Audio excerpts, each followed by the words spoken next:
Please welcome my guest for this evening, Nova Aokami. Hello, Nova. Hi. Welcome on in. Thank you. Thank you for having me. Oh, the pleasure is all mine. My guess is that most of the folks in chat are already very familiar with you, that we had a whole bunch of Novakin in the pre-show chat. But for anyone who might not be familiar or who might be watching after the fact on YouTube, if you could introduce yourself. Well, hi. My name is Nova Aokami. I'm from V-REVERIE Generation 1. And I'm mainly a card game VTuber, so I play lots of Yu-Gi-Oh! And Card-Based Vanguard. It's nice to meet you all! Yes, indeed. And thank you to everyone in the chat. Thank you to all the Novakin. I already got a couple follows here. Good Old Mage, Nick Mna 201, Andrew AJ7, Sure MK, I hope I'm pronouncing that right, Reverie Claw, Xtomic, and Flash Tompkinson, and the Knight 117 just right now. Thank you all so much for the follows. Welcome in. Thank you! You better be nice, Novakin. My sons, you better be nice. Oh, don't worry. I've been around in your chats for a while. I know how the Novakin can get, and it's all right. Also, the Real Burrito and Penguin ADZ, thank you so much for the follows. And when I say, I've been in your chat and I know how the Novakin can get, I was at your debut. I remember your debut. I was there, yes. Were you actually? Yes, that I distinctly remember that I really, really enjoyed, and well, I still enjoy because you still use it, your Starting Soon music, because I just love that type of fun, jazzy, hype type of song, so really enjoyed that. And one thing that I remember from your debut, which is super interesting because you mention it now as part of your intro, card games were not in your debut slide of, things you enjoy. Yu-Gi-Oh! Did not have any presence in that presentation, that classic debut, which, obviously people grow, people's interests change over time, but it's kind of funny to think that something that has become so big and so iconic for you had no presence whatsoever in your debut. I think I talked about it during our pre-show chat, how at the time during debut, or maybe like the first couple streams I did during debut, I was watching. No, was it rewatching? Yeah, I was rewatching Yu-Gi-Oh! GX for the first time since I was a child. So I had an interest in Yu-Gi-Oh! I was getting acclimated into Yu-Gi-Oh! And the only reason why I watched it in the first place is because my friend was actually a streamer, and she did a stream, and she's like, "Gather around, kids, we're watching Yu-Gi-Oh! GX!" And I was like, "What? Why are we watching this?" And she's like, "Nah, Nova, you gotta watch it." And I was like, "Okay." And then I was like, "Wait, this is kind of pog." So I kept watching. So that's how that happened. How I even got remotely interested back into Yu-Gi-Oh! In the first place. And then in terms of actually streaming it, the only reason why it happened purely was because at the time, Snapson wanted us to find a niche or something that would really stick with us.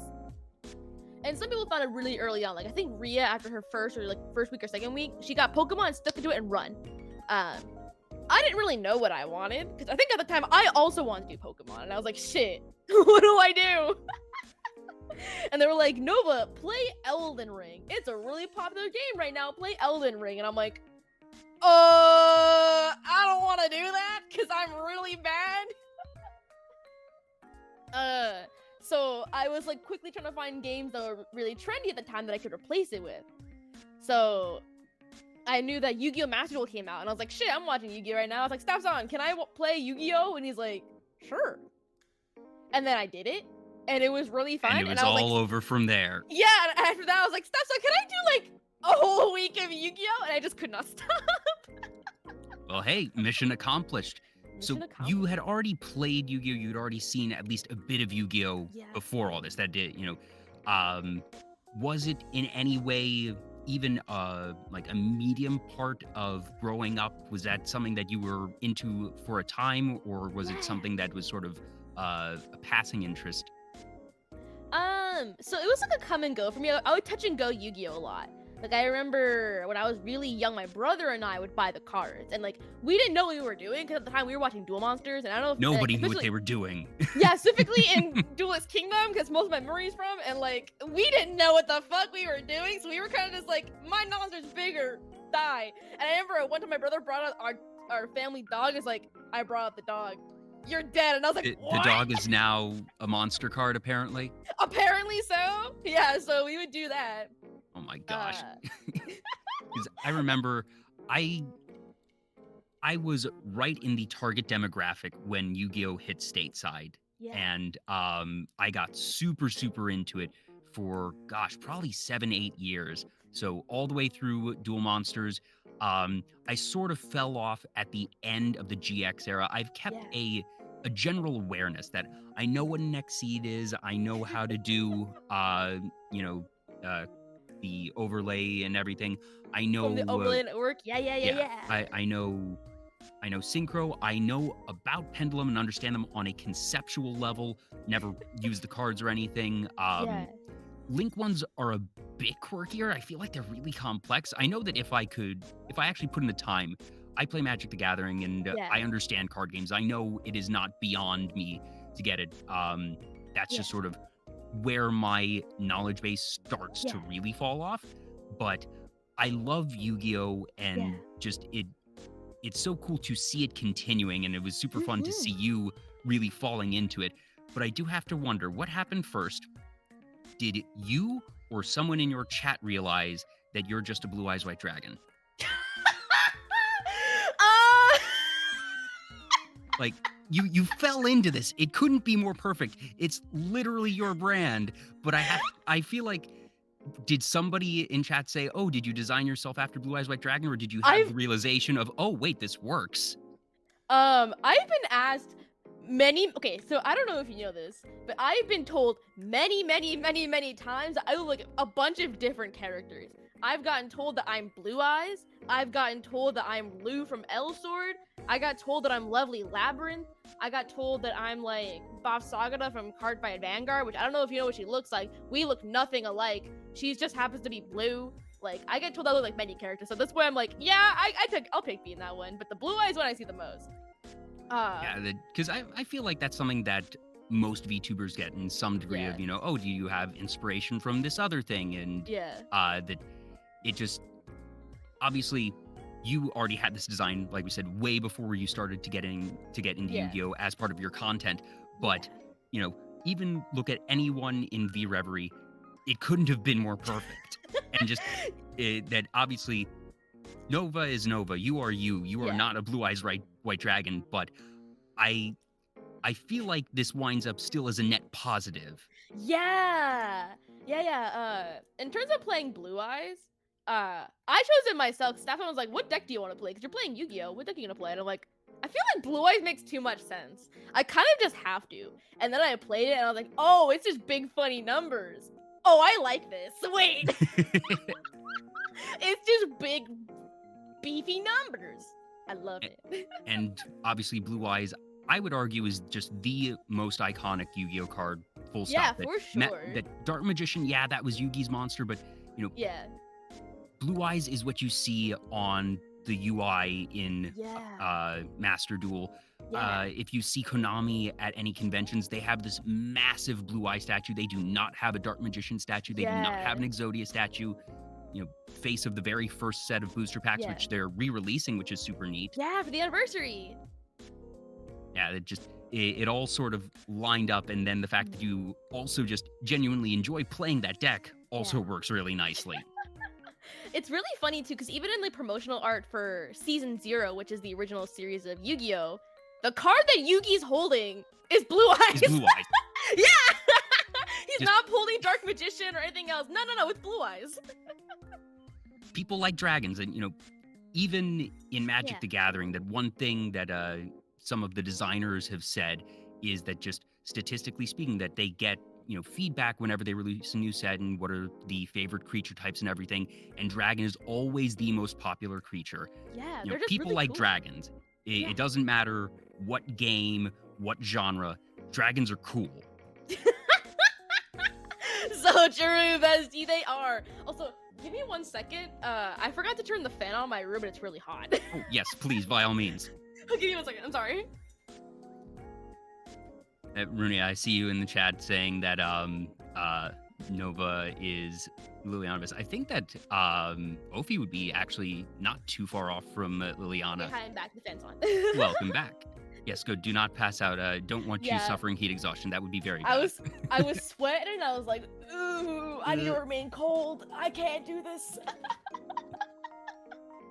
Yeah, you mentioned that you're now rewatching Duel Monsters, and just Damn. it's so apparent that Kazuki Takahashi, when he Yeah. was originally writing it, was writing just a normal battle shonen where you can make stuff up as you go along and you go with the rule Yeah. of cool, and that the thought of actually making this card game was not top of mind at the beginning, because obviously, Oh yeah. you know, Yu-Gi-Oh! Season 0, the original stuff, Yu-Gi-Oh! Was not initially concepted as a card game franchise. It Yeah. was just a broader gaming franchise with Yeah. a lot of the, Egyptian lore weaved in. Mhm. And it wasn't until Duel Monsters and Yu-Gi-Oh! Started to take off in that time Yeah. that they were like, well, wait, we should actually make a game. And just the amount of things that they made up before they realized, oh, wait, we should actually start to design this to match our game. Yeah. It's such a big paradigm shift. Yeah. Watching Duel Monsters is like a time capsule. Cause like cause again, I don't remember much of Duel Monsters. I rewatched it like in high school, but I remember like nothing. Mainly my memory of like those characters is in season 0 because I've seen it many times. So it's very funny seeing like things that I thought happened did not happen because it was a different series. And Mhm. even then, just like seeing a time capsule of like the game, because like the game's just not like that anymore, Just- like at all. It's just kind of funny. And people are like, it's because the game wasn't done yet. And I'm like, yeah, I know the game didn't properly exist at this point, but it's just funny to look at. It's just funny seeing like Yugi like what's it called? Using like electricity as type advantage against water, or And- like you can't hit that monster because it's in the air. In the air, yep. And it also meant some weird stuff for a lot of the early and even some of the not so early video games. That there are ones even as late as the DS that have an actual elemental system where there's just type advantage, that if you have a 200 attack point dark monster, that they will always beat a 300 3000 attack point light monster that they can beat Blue Eyes White Dragon just based on type. And that a couple of these games just, I don't know if Konami let the designers do their own thing or if these were concepted before the TCG was really solidified, but for whatever reason, there's a couple of them out there that just operate on their own weird rules. Yeah, a lot of games are like that though. When it comes to like a franchise, usually what happens is they just get the license and they're kind of just like go crazy. So like, I'm sure they probably watched Duel Monsters and saw type advantage and said, okay, we'll do that. They watched up to season 1 and said, this is it. Do you have any favorite moments of just, the most absurd, random rule-breaking things? God, I'm trying to think, because again, I'm not very far in Duel Monsters right now. The one that I always remember is in Yugi's first duel with Weevil, that the ultimate great moth, it has an attack, and normal attack, it beats a monster, but then also it apparently leaves spores, these toxic poison spores that just now there is this time-based mechanic, and you actually see the attack points of the other monster starting to lower just over time, because there's like -100, -100, -100. And just there's certain weird rule breaks that they had that, okay, logically speaking, this makes sense, but the concept of a time-based mechanic in a turn-based game doesn't work. No, the funniest one, I actually just watched this episode maybe like a couple hours ago. It's a duel against Yugi and like Kaiba, but like the Kaiba's ghost, like the fake Kaiba. Oh, and yeah. Kaiba's like, and Kaiba's at a computer hacking the duel machines to make like a to Blue alter Eyes, the like, stats in real melt time. and like slowly like lowers life points, and I'm like, what? It's so funny. That said, the Kaiba hacking theme music is still amazing to this day. It's kind of a banger, not gonna lie. That, because not everyone realizes actually that there was a different soundtrack for the sub and the dub of Yu-Gi-Oh! That I don't know why they felt the need to go in and commission an all new score for this thing. It's a licensing thing with 4Kids, because I know Pokemon has the same problem. 'Cause I don't know if you know this, but Pokemon, like in sub, I believe, has a very similar soundtrack to the actual video games. And for some reason, 4Kids has a weird licensing issue where they can't license the music. They can only get the actual license to the property. So they had to commission all new tracks. They got really cheap ones. Okay, I could That's believe why. that because I've heard of a lot of quirky licensing things over the years, Mhm. and I know that nowadays those are usually bundled. You don't normally see a situation where you're going to get a series and not the music, but I could definitely believe that in late 90s, early 2000s, Yeah. that with licensing being in its much earlier stages, especially for things like anime, that there Yeah. may have been separately handled rights for that. So Yeah. that actually makes a whole lot of sense. And to be fair, like I said, the person that they got for the new score did an amazing job. Yeah. It kind of popped off. I really hear complaints about this in Pokemon. I don't really think Yu-Gi-Oh fans like complain about the soundtrack. They usually complain about the actual dubbing itself. But like Pokemon fans, they don't complain about the dub. They complain about the actual soundtrack. That this is not the real music, and it's very funny. That's where I know the whole like soundtrack situation from Pokemon. Mm-hmm. And just it's such a weird thing to think about of how far all of it has come. Not only the anime, the games, the cards, going on, like you said, 25 years. They're having the 25th anniversary, and it's been such a wild ride that it came hot on the heels of Pokemon, and it's not quite the generation defining property that Pokemon is, but it is one of the small handful that has truly stood the test of time and been able to show that, if you have something that just excels and is able to find the right audience, that longevity, while extremely rare, can be done. Cause like even like with people that aren't like big in Yu-Gi-Oh right now, if they see a Yu-Gi-Oh proper, they're gonna like yoink it. Cause like they did a collab with Adidas for like Blue Eyes sneakers and like I almost said Dark Magician sneakers. And like they sold out in like a minute. I was really mad because the day that they dropped, I was in the middle of a meeting. The exact time and day that they dropped, it was the moment of my meeting. And I was like trying so hard to get it, I couldn't get them. I want to get the Blue Eyes sneakers so bad. So yeah, okay.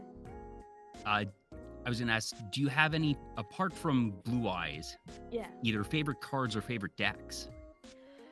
Oh god, I would say honestly my favorite deck right now, just like period, is probably Odd Eyes. It's so funny. I just really like pendulums, and like throwing things into pendulums is just funny. Like it's not even sometimes they aren't even good. They're just funny. Okay, so like I mentioned, pendulums are where my knowledge start to drop off. I want to make sure that I understand them correctly. That I know pendulum cards are the ones that have the big numbers on the sides, and they are part monster, part spell cards, and that you place one on each side of the board, and that you are then allowed to, once per turn, play as many monsters as you want or are able to that are the level between those numbers, not including those numbers. I forget if they have to be normal monsters or if any monster works. Any monster works, and it's as many as you have in your hand and one from extra deck. And when a pendulum monster dies, it doesn't go to the graveyard, it goes back to the extra deck. Yes, yeah. Yes. And it's a complex mechanic, but it's an interesting one that I'm somebody who really enjoys game design and, the concept of what is good, fun, optimal play, but also what is accessible and understandable. And it's the type of thing that Yu-Gi-Oh's cards are very much prolific for having a lot of text. That said, mechanically, its bark is worse than its bite, if that makes sense. Yeah. Like, the text, I think, is more intimidating than the actual complexity of the cards. And when I first played pendulums, I was like, I don't know, bro. And then I was like, never mind, this is silly. And it's interesting because a big concept in game design for card games is the card economy, card value, and just that is your primary resource of if you can 2-for-1 your opponent, that's going to be a big deal. And with pendulum cards, you have to spend 2 cards as non-monsters. Yeah. And I know that they sometimes have effects that go with them, but that's 2 cards that you're expending before Yeah. you get to have any extra board presence. So while the concept of being able to, dump your hand plus something from the extra deck does sound very powerful, you're Yeah. already down 2 cards really.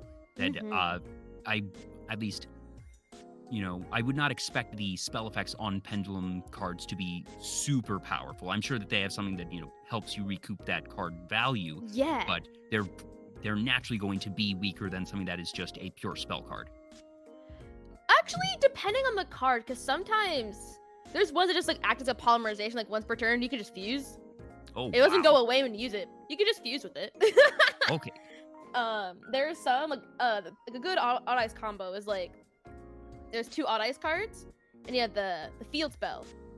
You use the field spell to pop one, and it lets you draw one, and then because you popped one, the other one lets you special summon the other one now, so then you can special summon the other one out too, and just keep going. Odd eyes are really Oh, funny, and plus they have things like extra cards that help you pop out and get more with pendulums. The problem is that pendulums when they first came out were really broken and busted because you can just get out so many things. But then Konami had to nerf them because it was too bad. It was too much. Sometimes that happens. Magic the Yeah. Gathering had an incident a couple of years ago where a new mechanic they made was just completely disrupting and overpowered. And for the first time in Magic's history, they had to rewrite the entire mechanic and essentially Really? retcon cards. So these were called companions, and they were creature cards, so monster cards. Brandy knows what I mean. That these were, I'll use Yu-Gi-Oh terms here. These were monster cards that didn't exist in your deck, that they were outside of the deck, but they came with a deck construction stipulation. So some were, every card in your deck has to have a even mana cost or an odd mana cost or be below a certain cost. Yeah. And that can be restrictive in certain formats, but in other ones, not so much. And what you were allowed to do is, initially, the mechanic let you just play the card from this basically extra deck zone, effectively. That if you had it there, that you could just play it.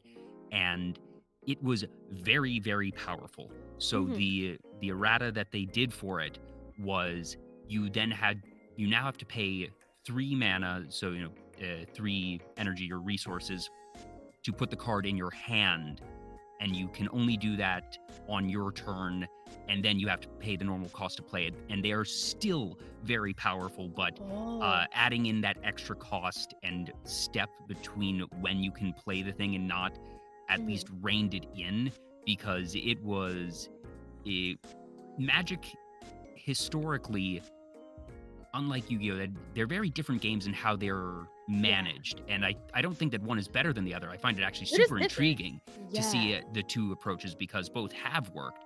And Yu-Gi-Oh has basically rotating ban lists, that there's a lot of cards banned in Yu-Gi-Oh, and that's just part of the landscape.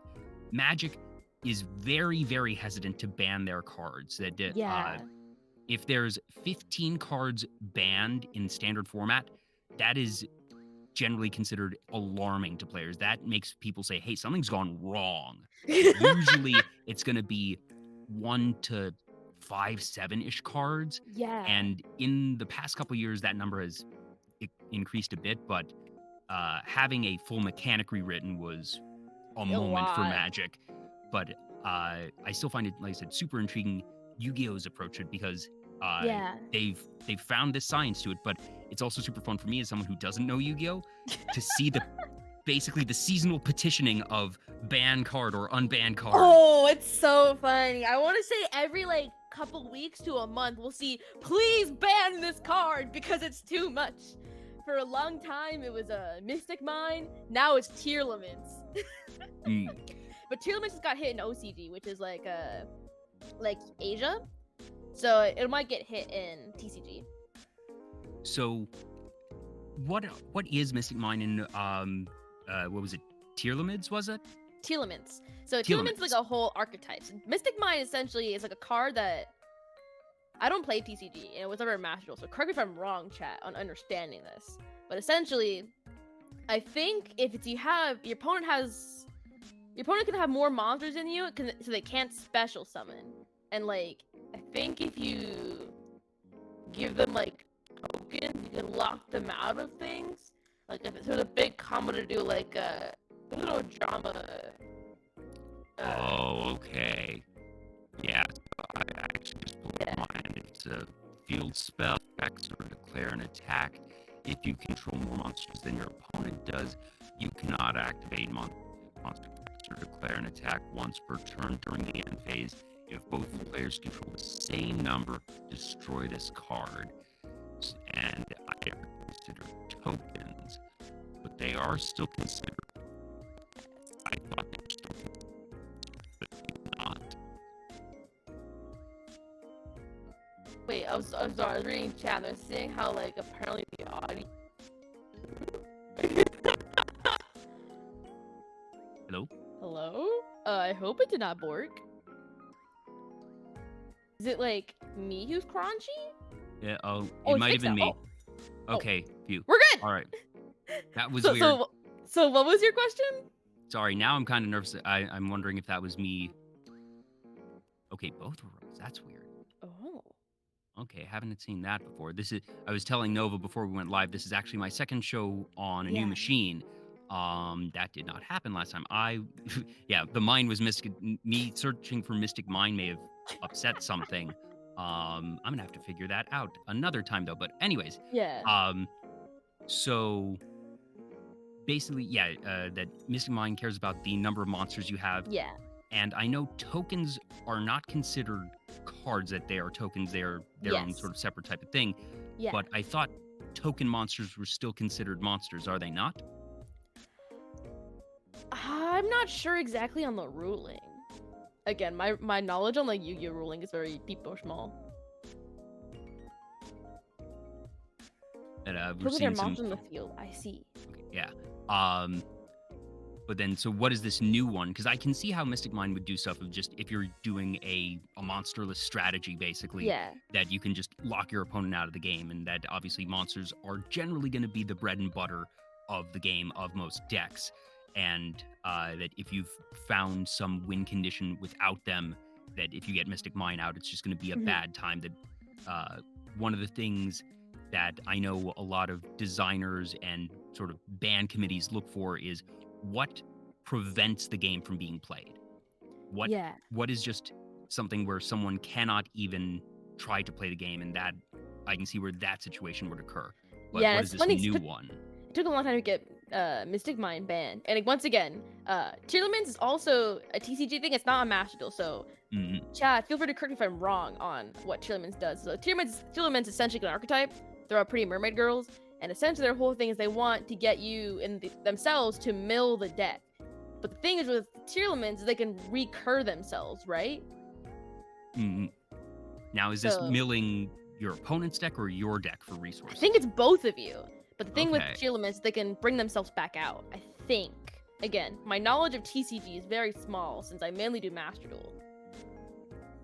I've only faced Tearlaments once in TCG, and I was just like, it was 3 a.m, and I was like, what is happening? And you sort of had that moment of, oh, now I understand why people don't like this. Yeah, I was like, I don't know what the fuck just happened, but I don't like this.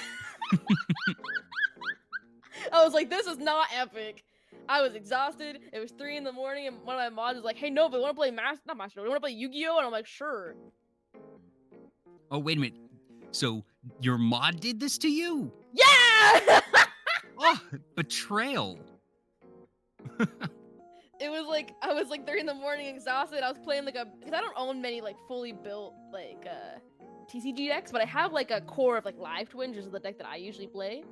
What's it used to usually play? And so I was like, this deck's not done yet, but I'm gonna be silly.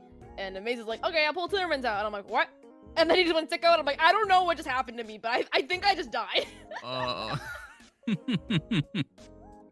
Amaze is a meta slave. Yeah, Amaze is a spike. Oh, and that's interesting hearing you use the term spike, because that is a magic thing. That's something one of the lead designers of Magic, it's been about a decade now, basically wrote this article describing the different what he calls psychographics of players, and that it was the Timmy, Tommy, the Jenny, Johnny, and Spike. And Spike is the player that goes for optimal play, the one that wants to win and who use whatever strategy is going to get them there. Yeah, that's Amaze. Amaze plays things I play them because they are good, and that I like to be silly, and I'm like, that Amaze likes to go.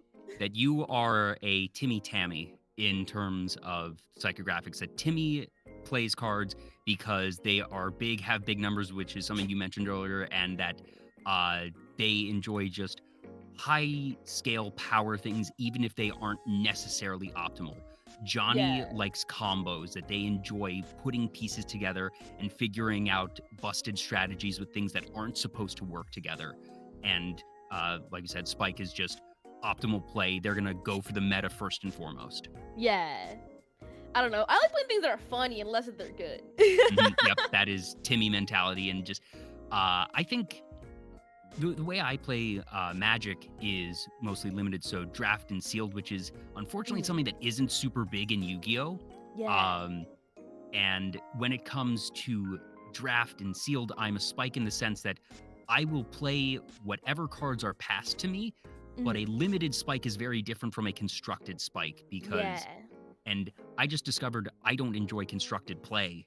I like watching constructed play, but I don't enjoy building a deck and playing it myself. And I think it's because I enjoy the variety and the extra game of draft. And I keep saying this. Are you familiar with what draft is in Magic the Gathering? No. Again, my knowledge of Magic is very, very small. It's like I did like one stream of Magic the Gathering Arena, and the day before that, my manager he actually plays Magic, sat me down and was like, this is the very basics of Magic. Have fun. And I'm like, okay. Yeah, they're very different games, but what draft is, usually it's 8 people, you sit around on a table and everybody gets 3 booster packs. Everybody opens 1 booster pack and you pick out a card. You then pass the rest to your left, which means you're getting passed cards from your right. Pick up that pack, pick 1 card, and then pass, and that repeats.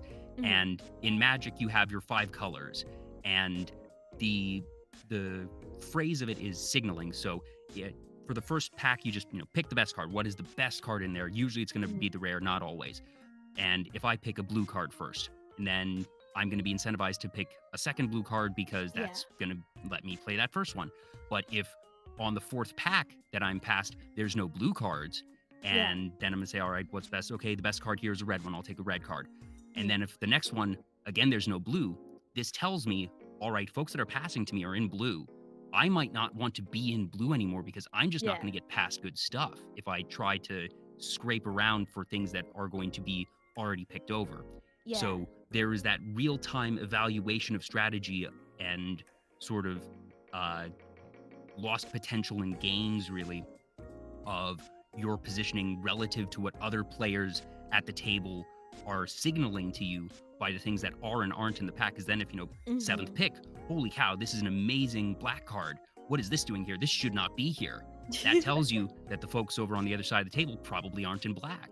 And that it's this whole extra layer of strategy, and I very much enjoy it. And I recognize that Yu-Gi-Oh's design doesn't quite lend itself to that type of thing, but it's really cool, and I enjoy it. No, that's super cool. I know someone was saying how you can do that with Vanguard, which makes kind of sense, because like with Yu-Gi-Oh, there's so many archetypes, and it makes things hard to like, build around. But with like Vanguard, they're similar how like Magic has like colors, Vanguard has like nations. So I see how you can do that with Vanguard. Also, Bushido Vamp, thank you for the follow. Thank you! That was one of the big changes that they had from early dual monsters and really started emerging in GX and has gone since, of just archetypes. That it used to be, and you know this especially because yesterday your stream was using Kaiba's Battle City deck. And oh my God, back in the day, there were no archetypes. It was just a pile of cards. If you were lucky, there might be 3 or 4 that happened to combo together, but that was it. But now you have very cohesive archetypes, cards that call each other out. A lot of, in Magic, what's called tutor effects, things that let you search your deck to add that level of consistency. And that's, just another sort of design thing that Yu-Gi-Oh has really honed in on. That's, it's got its pros and cons. I like it from a flavor perspective. Do you have any favorite archetypes of just, even if they aren't necessarily the best mechanically, that you just really enjoy aesthetically? Probably Live Twins. Both because Live Twins, just like, they're VTuber cards. They're And they're very VTubers. cute. I've That, Yeah, and I just like the idea of bring one out, pull out the other one. Okay, do this, bring out the other one. You just keep going. Like, you constantly pull, like, whenever you summon out blue, pink always comes out. You pop away blue, pink comes back out. Pop pink, blue, blue, summon out pink. They just keep summoning each other back out. It's just very funny. Yeah, there's a couple of archetypes that, even as someone who doesn't actively play Yu-Gi-Oh, that I've been aware of just because they're very popular, or because aesthetically people like them. And the Live Twins, obviously, especially in the VTuber sphere, heard about those. Dragon Maids, which I just find hilarious. That feels like that is such a knowing your audience play by the creative team. And, I say this lovingly, but I saw it and was like, of course there's Dragon Maids. No, like, Konami for holidays made a Magnificent Mavens box where the main box things were all cute girl cards. Yeah, because you did a box opening of that sometime last week. Yeah, because, like, I did it because there's a lot of also good staple cards in there. But the main, like, show of the box is that they're all cute girls.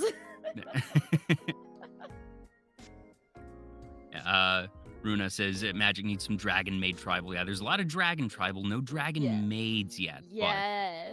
But we will see. I wouldn't be surprised if they do something,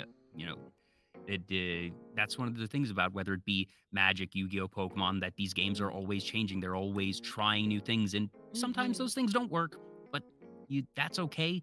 That's part of the whole experimentation process, whether it, be life, business, games, that sometimes you're going to stumble, and you just sort of need to roll with it. And sometimes it's not going to be the best time as a player. That sometimes these stumbles mean, all right, you might have a meta for a couple weeks or months that are not as great as some other metas. Yeah. But at the end of the day, I'd rather these designers be adventurous and try new things and risk breaking something once or twice than be so nervous that they never actually try to do anything new and just end up printing the same thing, or cards that are too weak to do anything because they're too scared of breaking what they have. Yeah, they get too sprayed, like, oh no, people stop playing your game if we touch it more, and then it just, like, becomes stale. Everyone leaves it. Yeah. Yeah. Mensa789 mentions Spirit, Union, and Gemini. Yeah, those were the things with those. I'm not sure if you ever played with those yourself, Nova, that Union and Gemini in particular, if memory serves, just they failed, but they were not particularly powerful. I definitely know that Union was not very powerful. Spirit had some funky stuff, but that was mostly because there was Yatagarasu. Was Union the thing that Kaiba had with, like, the XYZ monsters? Was that? Because I remember the XYZs were fusions, but I forget if that classified as Union or not. Let me see. I never seen those.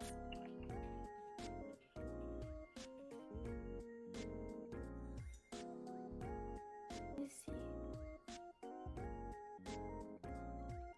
Okay, Y and Z are unions. Okay, yeah. That's what it was. Yeah. Okay, yeah. So I remember those, and those were pretty good. And it was sort of funny that there was X, Y, and Z, and obviously you have the different combinations. And it wasn't the full XYZ that was the busted one. I forget if it was like XZ or maybe it was XY, but one of the two-piece pairings was the one that wound up being the most busted. Really? If memory serves, just because, it's much easier to get a 2-card combo than a 3-card combo. Yeah. Trying to remember, like, one of the few archetypes that I played back in the day, I enjoyed, not Gravekeepers. Dark World, that's what it was. Yeah, they just got a reprint. They got, like, a new trial deck with extra support in there. Ooh. Yeah. What got me about Dark World is that it's all about discard, and that's such an unconventional type of mechanic that, going back and finding old cards like there's one called the Cheerful Coffin from Metal Raiders, the second ever pack, and the card just says discard up to 3 cards. And why on earth would you ever play a card, use a card to get rid of cards? That one of the trinkety things you could do with it back in the day was I forget what it was. It was something spirit, and it was like 1600 attack, and it got an extra 100 for every monster in your graveyard. And it was fine. They had an episode in the show about it, but nobody was playing that competitively. But Dark World cared about stuff that you discarded, and that it wound up being, this super old card that has really no use in any other deck, or, generally speaking.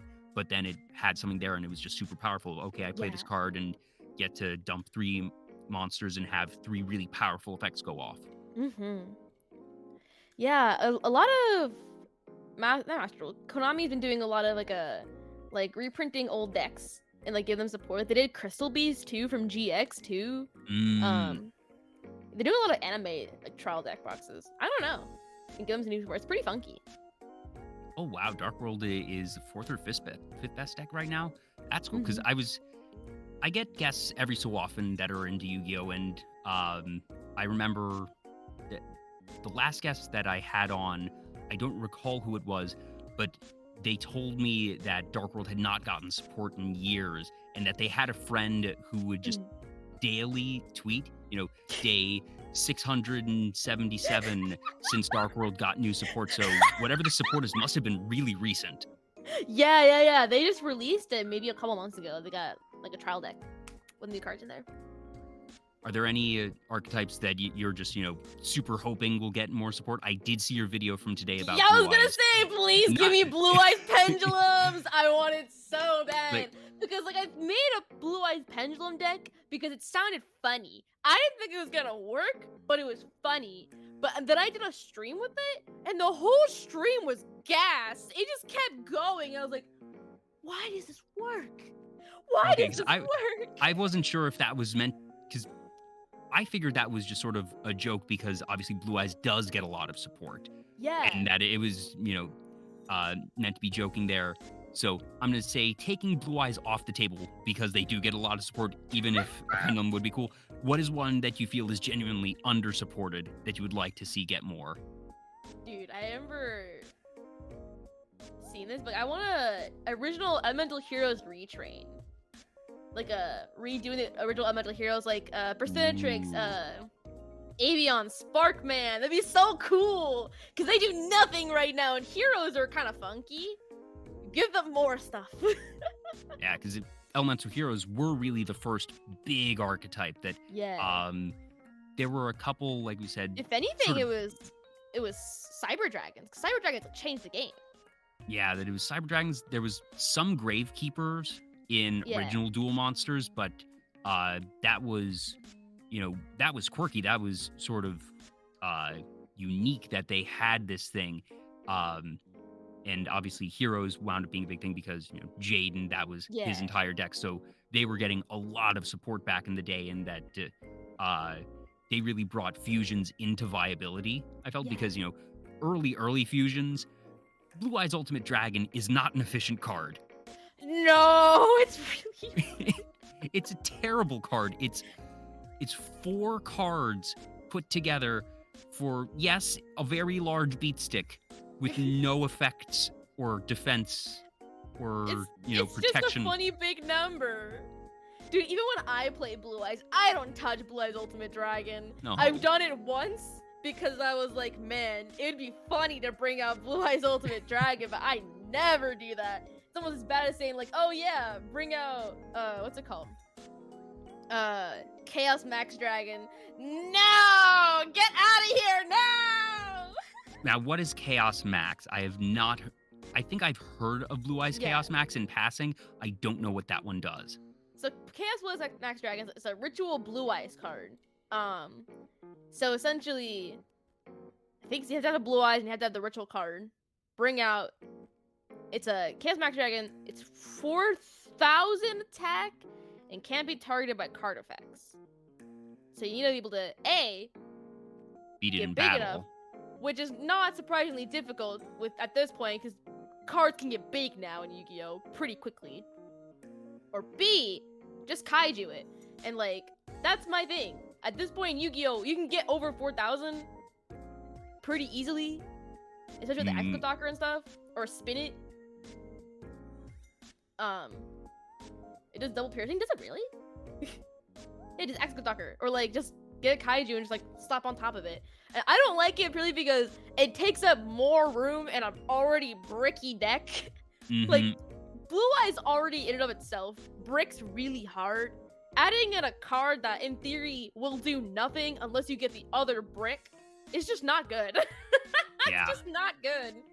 Yeah, that's one of the big things about it. Just, all the Blue Eyes inherently are these level 8 monsters, and you're not running a whole bunch of little ones. And I remember way back in the day when my friends and I would try and play Yu-Gi-Oh! Back when we were watching the anime, that we didn't bother playing with tribute rules, that we read the rule book and we were like, tributes? You mean we have to put these weak level 4 monsters in our decks and then get rid of them to play bigger cards? That's boring. We want to play the big ones in the deck. So we just, the entire friend group collectively said, all right, we will just play without the tribute rule.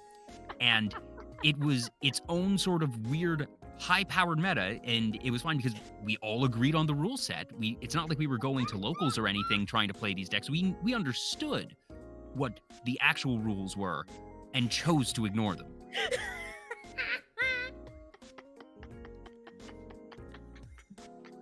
You said fuck the rules. Okay, big numbers.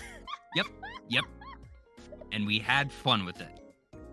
You love to see it. Listen, I feel like especially in the beginnings of card games, or even like just early 2000s in general, like no one knew what the fuck was happening. Even then, they saw the rules and said, "Nah, I'm good." And also, just like we were talking about earlier, it was such a divergence from what you saw on the show that seeing 8,000 life points. What the heck? I thought they were supposed to be 2,000. Yeah, wouldn't that make games go on forever? And then you realize, oh wait, direct attacks are a thing. Because I think that was the other thing that we played like for a while in what we could make the best like show accurate one, and then pretty quickly switched over to all right, all normal rules except for the tribute. That back in the day. So had you played Yu-Gi-Oh at all really prior to this past year, and if so, did you ever play with any quirky rules with your friends? Okay, so in terms of Yu-Gi-Oh, again, I did with my brother when we were really young. I had a friend of mine when I was in high school teach me how to play Yu-Gi-Oh, but very quickly, and I was like, I don't know what's happening. And funny enough, I think my first deck was, and the only deck I had until I started playing again recently, it was this trial deck, and they were like these really colorful gears. I can't remember what they were called. Ancient gears? No, it was not ancient gears. They were, I think, Xseed monsters. I can't remember what they were called, but they have a solo mode in Master Duel. Gadgets? Machina? Let me look these up. So I remember some like green, red, yellow gear things that then you could that then was this one big one. That's what it was. That was my first deck that I bought as like a fully functioning human. Because that was GX era, because if memory serves, they were initially introduced as this sort of sub-theme in the Ancient Gear deck, in one of the structure decks, at least if memory serves. Because I think that they were used by Crowler at some point. I don't remember. Could be wrong. I might be remembering incorrectly. Ancient Gears. I don't remember him using these, but these are silly. I want to actually try building these one day and be like, yeah, this is the deck that I attempt to learn how to play, but knew nothing about, nor did I know what was happening. You were a base Earth machine player? Apparently I was! I didn't really know what I was doing, but I had this thing! Yeah, I remember I tried to teach a friend of mine how to play Yu-Gi-Oh! With the deck I had, and like, I kept fumbling up the rules. We were both just, he was like, wait, is this how you play? And I'm like, no, I don't know what I'm doing. And we just, we were both fumbling so hard. We didn't know what was happening. Well, you've got your requests from Novakin for your next deck, it seems.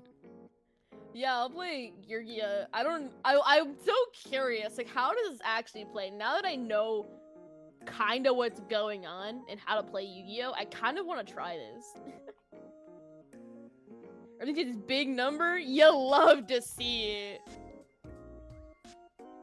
Now, I know you mentioned that you don't actually play tabletop too much, but you did say that No. you actually went to locals recently. I go to locals, but not to play Yu-Gi-Oh. I play Vanguard there. I go. Oh, that's right. Yeah, I go to locals every week to play Card Fight Vanguard. Mm. Now, I know of Vanguard. I know Yeah. that they have, once again, a very successful anime series around Yeah. Vanguard. I don't know anything about it mechanically. Can you explain just in very simple layman terms? You don't have to go through all Okay. the rules, but, at sort of like a component level, how does Okay. Vanguard play? Okay. So, essentially, the main point of the game is you have like a big boss monster. It does not die. That's your Vanguard. It's always on the center of the board. Mhm. And each turn, so you know how like Yu-Gi-Oh has like levels? Yeah. Vanguard has what's it say? Grades. Yep. I almost said ranks. That's Yu-Gi-Oh. Has grades. So turn one, you evolve, or like what Vanguard calls it, rise. So you ride into your grade 1, and in that turn, you can only play grade 1 units. Turn 2, you ride into grade 2, only can play grade 2 units. Turn 3, ride into grade 3, can only play grade 3 afterwards. Okay, so it's sort of like Hearthstone in that sense that it's not a mana system, Yeah. but it is a slowly and automatically ascending, not resource, but limiter on what cards and what power level of things you can play. And Yeah. that means that a lot of the strategy that goes into deck building is, all right, where is that spread? Because you can build a deck that's, all these grade 1 things and be able to just play your whole hand on the field in turn 1, but then you're just going to get outclassed really quickly. Whereas if you do a whole bunch of grade 7, 8 things, you're going to get just run over before you can play anything. But I'm seeing a lot of RNGs in the chat. Yeah. So explain the RNG thing. No, so Vanguard only goes up to grade 3, and that's it.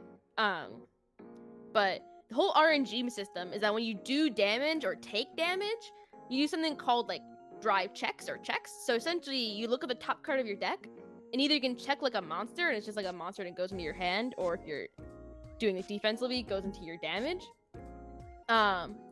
Or you can check what's called a trigger. So they're usually grade 0s, so they don't really have a lot of attack or anything. But they have a little symbol on the top right of the card, and they have like different effects based on what trigger it is. So there's a crit trigger that, like, essentially when you're hitting it offensively, you can do 2 damage instead of 1. There's one trigger that's a heal trigger, so if you have damage and your damage is the same as your opponent or higher, you heal 1 damage. There's a front trigger that like gives all your front row like plus 10,000 attack, and there's a draw trigger that just lets you draw. However, when you hit a trigger, you automatically always get like plus 10,000 to 1 unit. That's the RNG element of Vanguard.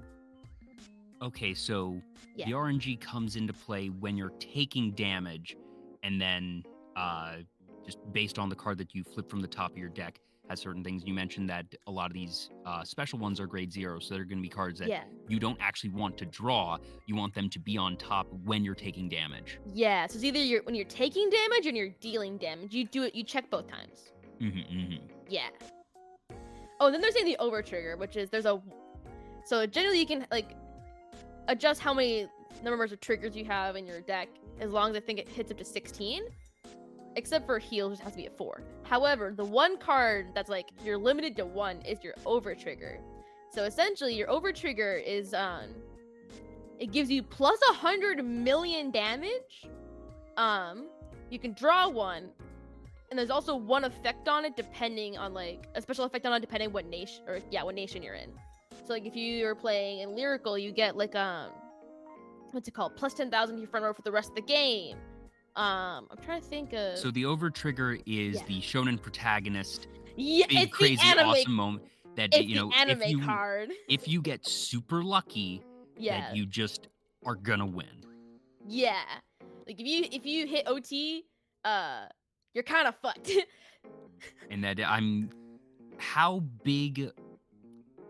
how many decks are built around just engineering their deck to have the over trigger on top and trying to bypass that RNG and that, being able to stack the deck pretty literally there.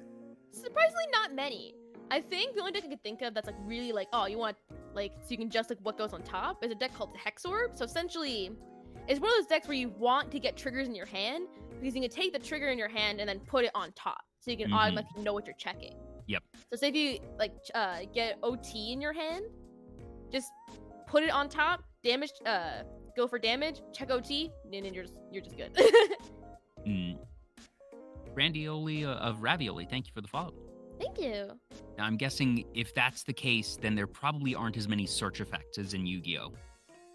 There's search effects. Or rather, like, how common are search effects? That, like, in Magic, there's a whole bunch of search effects, but they usually cost a fair bit or have some sort of downside that you're able to do it, but it's not baked into a lot of strategies, whereas Yu-Gi-Oh! A lot of the cards are, just part of their entire strategy that it starts with, search up another thing from this archetype from your deck. Yeah, searching in Vanguard's pretty easy. A lot of decks do searching. Like, I think the deck that I think of has the most searching that I can think of that I personally play is called Clarissa, which they're dragon girls, and the whole point is it's kind of like Exodia, where you want all the dragon girls together to make like big funny numbers. So the deck they search each other a lot, so it's pretty easy to search them. Gotcha. But so searching in Vanguard, it's pretty common. Mm-hmm. So when did you start playing Vanguard? Was that one that you were ever into the anime as well, or did you end up getting it from a friend? How'd that start? Vanguard happened because I was playing Yu-Gi-Oh! And everyone kept saying like, because whenever I would play Yu-Gi-Oh! I would top deck my one-ofs like all the time. Like I would always like open up into Raigeki or always open up into like, what's it called? Like a Monster Reborn. They're like, Nova, how do you keep getting these? And I'm like, I don't know. It's a skill issue, I guess. And they're like, you would like this game called Vanguard, Nova. It's about like the whole point is top decking. And I'm like, really? And they're like, yeah. You should play it. And I'm like, okay. And I don't know if you know this, but getting into Vanguard is pretty hard because before the most recent game, there wasn't really like a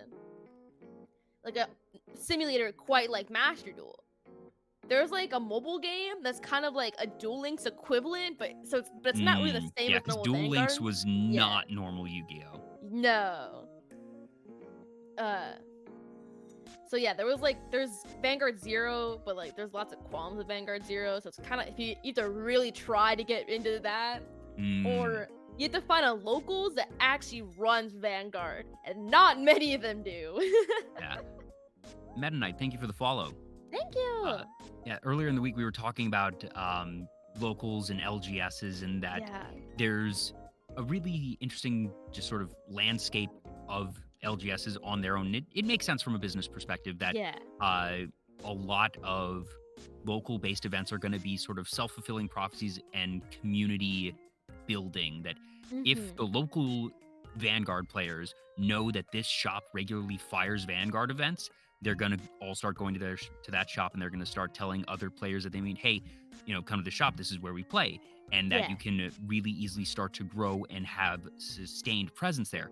However, if you have someone who's new to the area and they're checking out different card shops, trying to find their regular go-to spot, and they see, all right, there's a Vanguard event on the calendar, and they show up for the Vanguard event, and 2 people show up and they can't fire the event. They're probably not going to come back again. That failed events end up being cyclical. That sometimes you'll get folks that'll try 2 times, but after that, I don't think I've seen somebody, and that includes myself, try a 3rd time if the event just outright doesn't fire. That's figuring out, okay, folks just don't come here. Got to find a different one. No, I'm considered pretty lucky because I feel like like locals has like, oh, we either play Magic, play Yu-Gi-Oh, or Pokemon. That's usually what they do. I'm just really lucky that mine, they all play niche card games. like That we have they like just took Yu-Gi-Oh and Magic. everything else that, Yeah. all right, we Like, we see have that the Yu- Magic. Yeah, go ahead. I'm sorry. I cut you off. That's my bad. No, sorry, I was cutting you, but basically they realize that these other card shops have the big Yu-Gi-Oh and Magic player bases, whereas these other ones that can't get the critical mass and traction at the other places, now that they have their own brand of, if you're a smaller game that's looking for that one place in town that'll fire, this is the place. Yeah. Like for my locals, like, yeah, we have people that come play Magic, come play Yu-Gi-Oh, but like, I feel like if anything, what I see there the most is they're either playing One Piece or Digimon. Oh, that's really interesting because those two are really new. Yeah, they're pretty niche. They're like new. Yeah. Yeah, because I know One Piece literally launched over this past summer. Yeah, One Piece is pretty new. Yeah, and I think Digimon's been around for maybe 2-ish years. That sounds about right. But it hasn't been very long. That I think their high level events are run by the same company. And I've seen them at a couple of conventions. Yeah.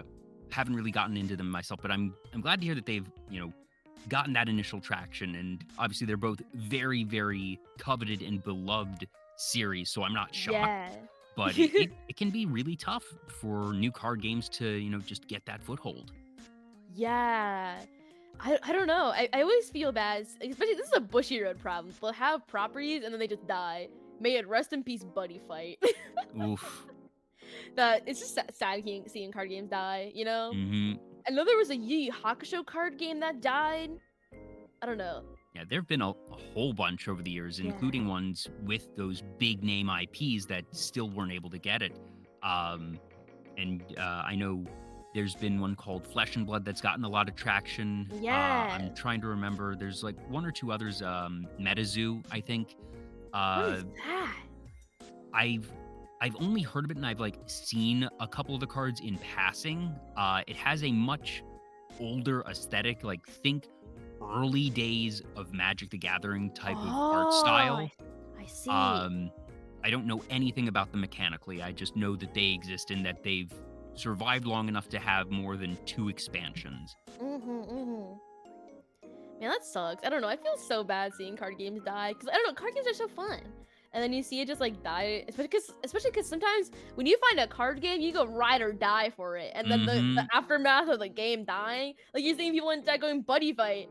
Buddy Fight died, but you see people going like, man, I miss Buddy Fight. That game was so good. They get so sad. They love their game. And just you're also at some point just between the time and also just the money that you put into the game that it can be really sad, and it's similar to an MMO or something going under that just I invested a lot of time, energy, and emotion into this, and that it does suck. But unfortunately, that's just sometimes the way things end up going. Laundering in the chat, the amount of money I've put into Digimon. That's me with Vanguard, bro. The problem with Vanguard is that the decks are really cheap, and I can't stop myself from buying Vanguard decks. They're just cheap, and I'm like, what if I built another one? And everyone in my locals is like, Nova, stop. We literally have a master collection of this game. You don't need to keep buying decks. Just tell us what deck you want, and we'll build it for you. And I'm like, but what if I bought this other one? And they're like, stop! They're like, stop spending money. You don't need any more. And Runia in chat says, did anyone mention Weiss Schwartz? And goodness, talk about licensing. That's just licensing the card game. Yeah, I remember someone once mentioned to me like, oh man, I wish we had a Weiss Schwartz like tabletop, like not tabletop, like a simulator. And I'm like, that's never happening. The licensing hell that Bushy Road will have to go through to get every single property, at least even half of them, to be in a video game would be so hard. Yeah, I would not be surprised if that, as part of the licensing agreement, that they have the right to, print these physical cards and distribute them, but that they might not have the permissions for a virtual client. And at the same time, I could see that they do have the rights within certain bounds, and that just, standing up a virtual client takes a lot. Even Magic the Gathering prior to Yeah. like 5 years ago, that there was what was known as MITGO, Magic the Gathering Online, and it was Mhm. very bad, frankly. That it took I them a long time to actually get a good, clean digital client up. I think Pokemon was really the first one that did it well. Dude, even Pokemon's still not good. I don't know if you've touched like the Pokemon I TCG haven't online. seen much of it. I know how to play It's Pokemon because I it's played it. really it's really ugly, bro. And Oh, I like guarantee you, the old Magic the Gathering one was uglier. yeah, and like you can't craft cards, but you can trade them with people. I don't know, it's kind of wild. Well, yeah, and once you start getting into the virtual economies of it, of all right, you can trade or sell or do all these types of things, that it gets a lot messier, and that's why most of these games are just not going to let you do that. Then most of them will have either that crafting system or, Yeah. that you get points or something when you get redundant cards, that you're getting some value. It's going to be reduced value, but something to make it so you can get what you need, but not let you sell or trade. Yeah. I don't know. I feel like I don't know if this is a really hot take, but I feel like truly the best like online simulator for a card game is Master Duel. I feel like Master I Duel, think right now it is, yes. yeah, cause like what people complain about Magic the Gathering Online being broken. Even my manager's like, "Brute, dude, I don't know if it's gonna work."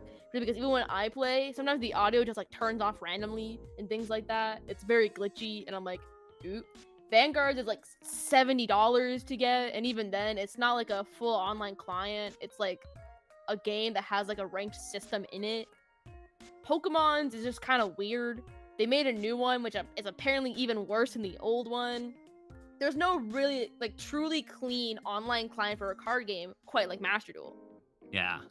Shroud in the chat mentions one of the best parts about the Pokemon TCG, and that's that nowadays every booster pack comes with a virtual code that if you are buying one, you're getting Yeah, the other. And Magic doesn't do that. I don't think Yu-Gi-Oh does. they And don't, but that I is, wish they did. oh yeah, it's a huge value added as a player and just for accessibility. That Yeah, if you're, experimenting and you're buying your first booster packs and seeing, oh, I can play this online, that it's maybe a little bit of money lost, but it's also a really good just marketing strategy, that this yeah, lets the new players who might not be aware of the virtual option know, hey, you can do this thing, and here you go, that you're gonna get yeah, that 1-for-1 here, and that they're still making money off of the paper packs, and maybe the margins are different from virtual ones, but yeah.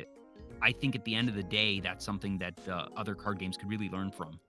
Yeah, like honestly, until I got into playing, like actually buying like Pokemon like trading cards as I was older, was because I got into the online game and I was like, wait, I can get the codes and get more packs and have Mm-hmm. funny cardboard, so I bought them. Dude, do you know how much money even more money I'd be spending on Yu-Gi-Oh if I could buy packs and then get funny codes that I could put in a Master Duel and spend more money on? It is a cyclical design for just how players interact with the game, and that Yeah, all right, I've gotten more stuff in paper, so I'm going to get more stuff virtually, and yeah, maybe even the reverse of just hey, if you buy a certain amount of stuff on in Master Duel, and I don't think any game has done this. This is just me and yeah, my weird marketing brain thinking of a thing on the spot of just, hey, if you buy this, I don't know, $50 bundle of stuff in Master Duel, that you now get a code that you go to the official Yu-Gi-Oh store online, that it's not handled via TCG, because trying to yeah, do some sort of redemption thing would be a giant headache. But yeah. then you can get shipped from Konami, some booster packs or some deck or something, that you can then get the physical product as part of it. Maybe you have to pay shipping and handling, I don't know, but it'd be Yeah. interesting to see if they can ever find out a feasible way to do the reverse.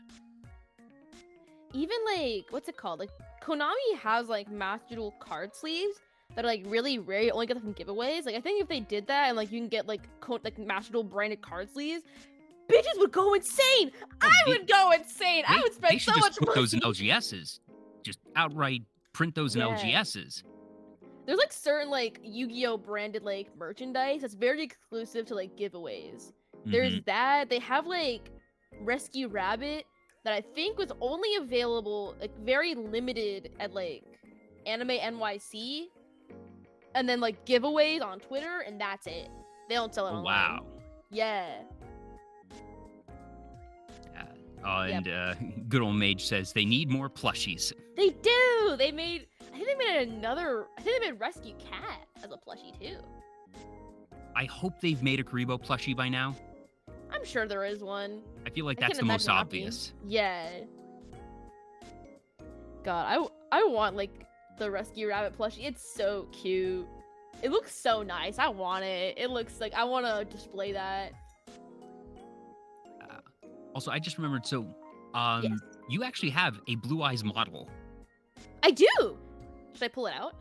That if you wouldn't mind showcasing this wonderful little Blue Eyes model that Yeah. I've only seen a couple times, but it's so fun. It's so cute. Yeah. If you can like turn me off really fast, I can Oh, go grab it. Yeah, give me a second. Let me hide. I want to make sure that nope, that didn't actually hide you. Why does it not hiding you? What I'm gonna do? I usually don't have to do things. What I can do is this. Yes. Okay, there we go. Let me go grab me.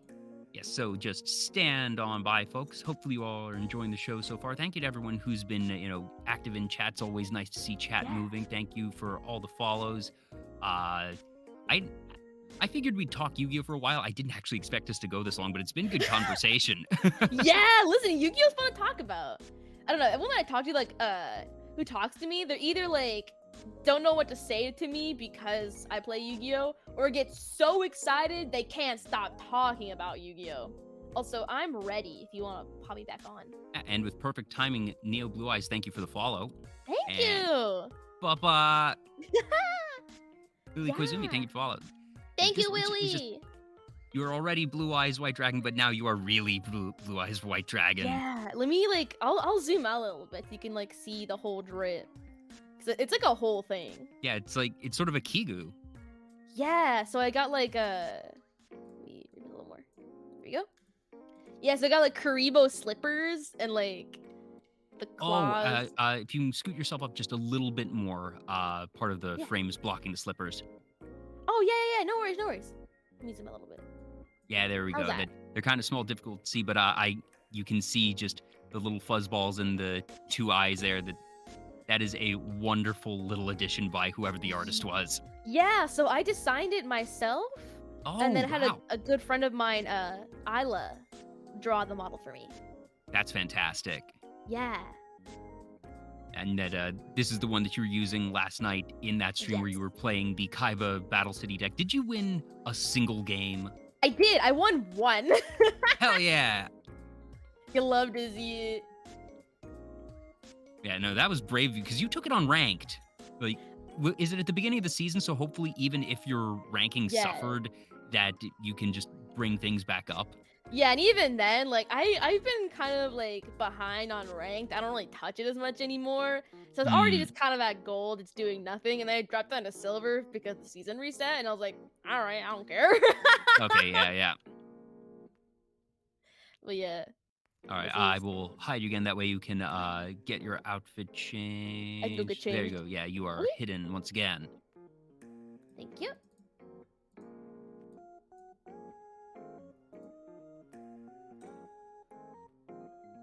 Now, I know, in addition to, obviously, you're really into card games, but you also enjoy, naturally, video games, and that when it comes to games, turn-based RPGs are your go-to, and that feels very appropriate because, mechanically speaking, turn-based RPGs are going to be the most reminiscent of turn-based card games. Yes. And that your particular favorite, and this is one that was mentioned in your debut, is Persona 3.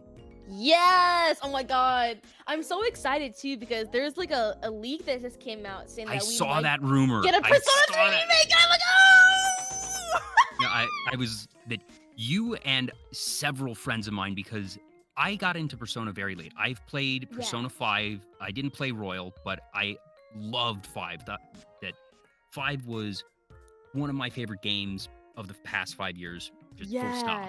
And I know a lot of people who swear by 3. So I'm hoping that happens so I can actually just, finally get this experience that I've heard so much about. But for you, was there a particular piece of 3 that stood out? I think for me, I think 3 just came in at the right place at the right time. I was like really going through it at the time I played Persona 3, and I was very lonely. So playing the game, it's already like a pretty depressing game as it is, and when you're depressed, Persona gets dark. It gets really dark, but 3 especially is really dark. The whole point is that you're gonna die. That's just what happens. Death is an imminent thing. If memory serves, I think 3 is the one where in Persona 5 they rip off their masks. That like they get these masks and they rip them off, and it is a bit graphic and bloody when they rip them off to unlock their persona. Yeah. Is Persona 3 the one where they have the gun to their heads? Yeah, they shoot themselves.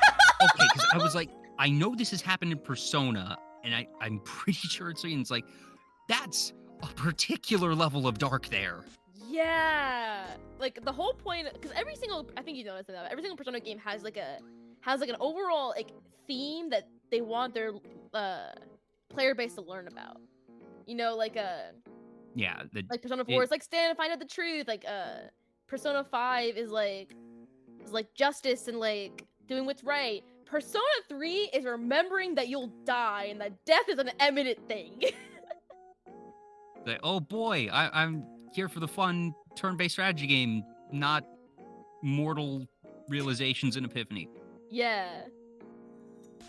Like a big point of like they use a lot like in the marketing and like the messaging of the game is Memento Mori is like remember you'll die. It's a very depressing game.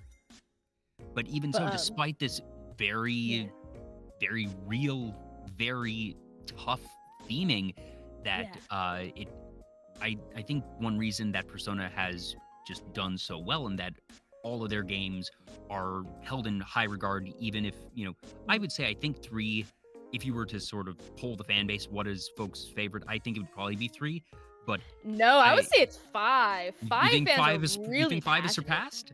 I think people are like... I feel like 3 was the first game that became popular in the West that like shot Persona's like popularity, but like it was still kind of niche. I would say 5 got into the mainstream. I would say 5 was the most popular. I would agree with game. that 5 was the one that got to mainstream for sure. But but that all of them have been good. That I don't get the feeling, and like I said, this is having only played 5 myself, but talking to fans, it doesn't sound like there's any just outright bad entries in the series that, Legend of Zelda fans will say, Spirit Tracks and Phantom Hourglass, they were okay, but it's kind of like the redheaded stepchild of the franchise. But, Persona has not released many games, but all the ones they've released are bangers. Yeah. People complain about 1 a lot, but like 1... It's 1. It's the first game. They didn't really know what they were doing. 1 was an experiment because essentially Persona was originally a shoot-off game of Shin Megami Tensei. They made I am aware of that one. Yeah, they made SMT If, and they were like, this is cool. And then they made Persona as a shoot-off, being like, okay, we're gonna test this format again. Because that was their first time actually, I think If was the first time they took place in a school, with a high school setting. But then like, Persona 1 took it to the next level, and then I think they kind of found their groove with 2. And then 3 was where it took off. Because before 3, there wasn't really like a social element to it. Like, yeah, you could have friends and like learn about your friends, but it's not like in Persona 3 where you can go hang out with them, do social links, like learn about the characters in your environment. It's not the same. So how do you approach a Persona game for me personally, I'm the type of gamer that will only play a game once unless it is something that is particularly special. But while I am playing through it that one time, I will take my time and savor every bit of it I can. So when I played Persona 5, the way I played, knowing my own sensibilities, was I used a guide for the social links, but not a guide for any of the palaces, any of the battles. So I wanted to make it so just on one playthrough that I could get all those different scenes, those experiences with the characters, and not have to worry about, all right, am I accidentally missing that, this one day on this one week was the only time that I could actually do this interaction, because there are some instances like that. But there's no wrong way to play Persona. So how do you approach it? I think for me, when I first played Persona 3, I went in like completely blind. I didn't know anything. other than because at the time I played Persona 4 and I love this game. I cried at the end because I think we all know at the end at the start you go to this area, like this is your first time, and we know that at the end you have to go back home and leave. So it's inevitable that like at the end you're gonna leave and not see your friends. And when you leave, I sobbed. I was crying. I was like, oh, my friends. No, I'm gonna miss them. Like, at this point in time, the Persona games are 50, 60, 70-hour games. They're really long. And just, you have gotten to know these characters. You have literally built up these social links, these relationships with these characters, and that the writing in the series is always very good. That even if I haven't had that experience in particular with Persona in 3 in that one, but I'm familiar with that of just end of the game crying of, oh gosh, the Doctor Who, I don't want to go. Yeah! So when I went into 3, I understood that was going to be a thing, but I was not prepared to quite be as attached to a character that was to Akihiko. I don't know. Like, I didn't have a plan going in. I was like, I'm just gonna see where the game takes me. I didn't know how depressing it was. I didn't know anything. I just knew I could play as a girl in that game, and I was like, this game looks cool. All right. So I played it, and I was like, Akihiko? Who is this? And I did it social link, and I was like, I'm gonna ignore everyone. I'm gonna ignore dungeon crawling. I'm gonna ignore do everything, not do anything at all. I want to spend my focus and my time on him. Him in particular. He is the one. What was it about Akihiko that spoke out to you that did, what is their normal role in the story, and what was it that really appealed to you? So Akihiko's like a third year. He's one of the older characters, and he acts sort of like an older brother type. But he's like his thing is like he's like really popular in school, but he's really awkward and doesn't understand why. He's a big himbo. So so when I played Persona 3 and going through Akihiko's story, I was like, I don't know, I was really lonely, and I related to him a lot. That like people will talk to me and they know who I am, but I felt really lonely. I didn't understand people, and I didn't understand what they were doing. So like seeing Akihiko like go through these same struggles and learn from them, like really related to me a lot. And like I don't know, like there was I don't know, I feel like Persona 3 changed me as a person because I learned to grow from this game. For a long time I had a really strong dependency on like Akihiko the character. Like whenever I want to cry, I would like watch his social link and sob. I was always so lonely. I didn't know who to talk to about things. And like I feel like slowly, like as I grew up, because when I played the game, I was the same age as Akihiko. We're like it was kind of like, oh, we're this like I could project myself as if I was there, and like we're the same age, right? Because most time when you play, I think now especially when you play P5, you're like, this is a high schooler and I'm a grown ass adult. But I played as a high schooler myself, so it felt kind of like it hits when you really are that same age as the character, when you can, like you said, sort of identify or sort of project onto the character a little bit. And that I will definitely say, that I played Persona 5 after I graduated college and was like, okay, I'm still close enough to high school and whatnot to have it didn't feel like a huge mental leap, but it's the type of thing that I think playing games and watching anime when you're a kid and a teenager is a particularly special time, not just because, those are formative years of your life, but a lot of media has those characters written in those age ranges, and it's going to hit just a lot harder emotionally, very naturally, if you are going to actually be in proximity to their age. Yeah, so playing that at that age, I really like grew a strong attachment because I was so lonely, and he was too, and like I feel like we related a lot. But as I grew up, like I feel like I grew as a person, and I think like this is really strange. I feel like as I grew up, I grew less dependent on like this fucking JPEG, and slowly I feel like I learned more as a person. I was able to like grow out of my shell, talk to people, like not feel as lonely, and start to understand what people were like. Started to understand people more, and I feel I don't think that's weird at all. I think that's called growth. Like not to get sappy, but this feels like best case scenario that you found this character that had meaning for you, and you learned from them, and that obviously parasocial relationships, whether it be with VTubers or just totally fictional characters, Yeah. at a point gets to be unhealthy. But at the same time, there's a lot of people that have had that character, whether it be in Persona or, their favorite TV show, their favorite book that they identify with and that they are able to truly grow from. That is just something that media does to people, and it can be really, really healthy. If you go too far, it can be unhealthy, but all things in moderation. And that I think that is something that happens in Persona at large more often than in a lot of other franchises because of how they write their characters. And even then, like with Persona 3 itself, I actually met friends. I think my first one I actually made like friend online was that it was in a Persona 3 Discord server. So even through Persona 3, I was able to make friends in the first place. Like that's super cool. Like first online and then like in real life, I learned how to socialize and like become like a well-adjusted human thanks to Akihiko. Like yeah, he's not real, but like I feel like I've grown a lot and learned a lot as a person through him. Seriously, like that is best case scenario stuff right there that you love to see. You love to hear it. You love to see it, boys. So yeah, like I don't know. I still love him. Like at this point, I can't be like I want to marry you because you're like a child. I'm a grown ass adult now, and it feels kind of weird.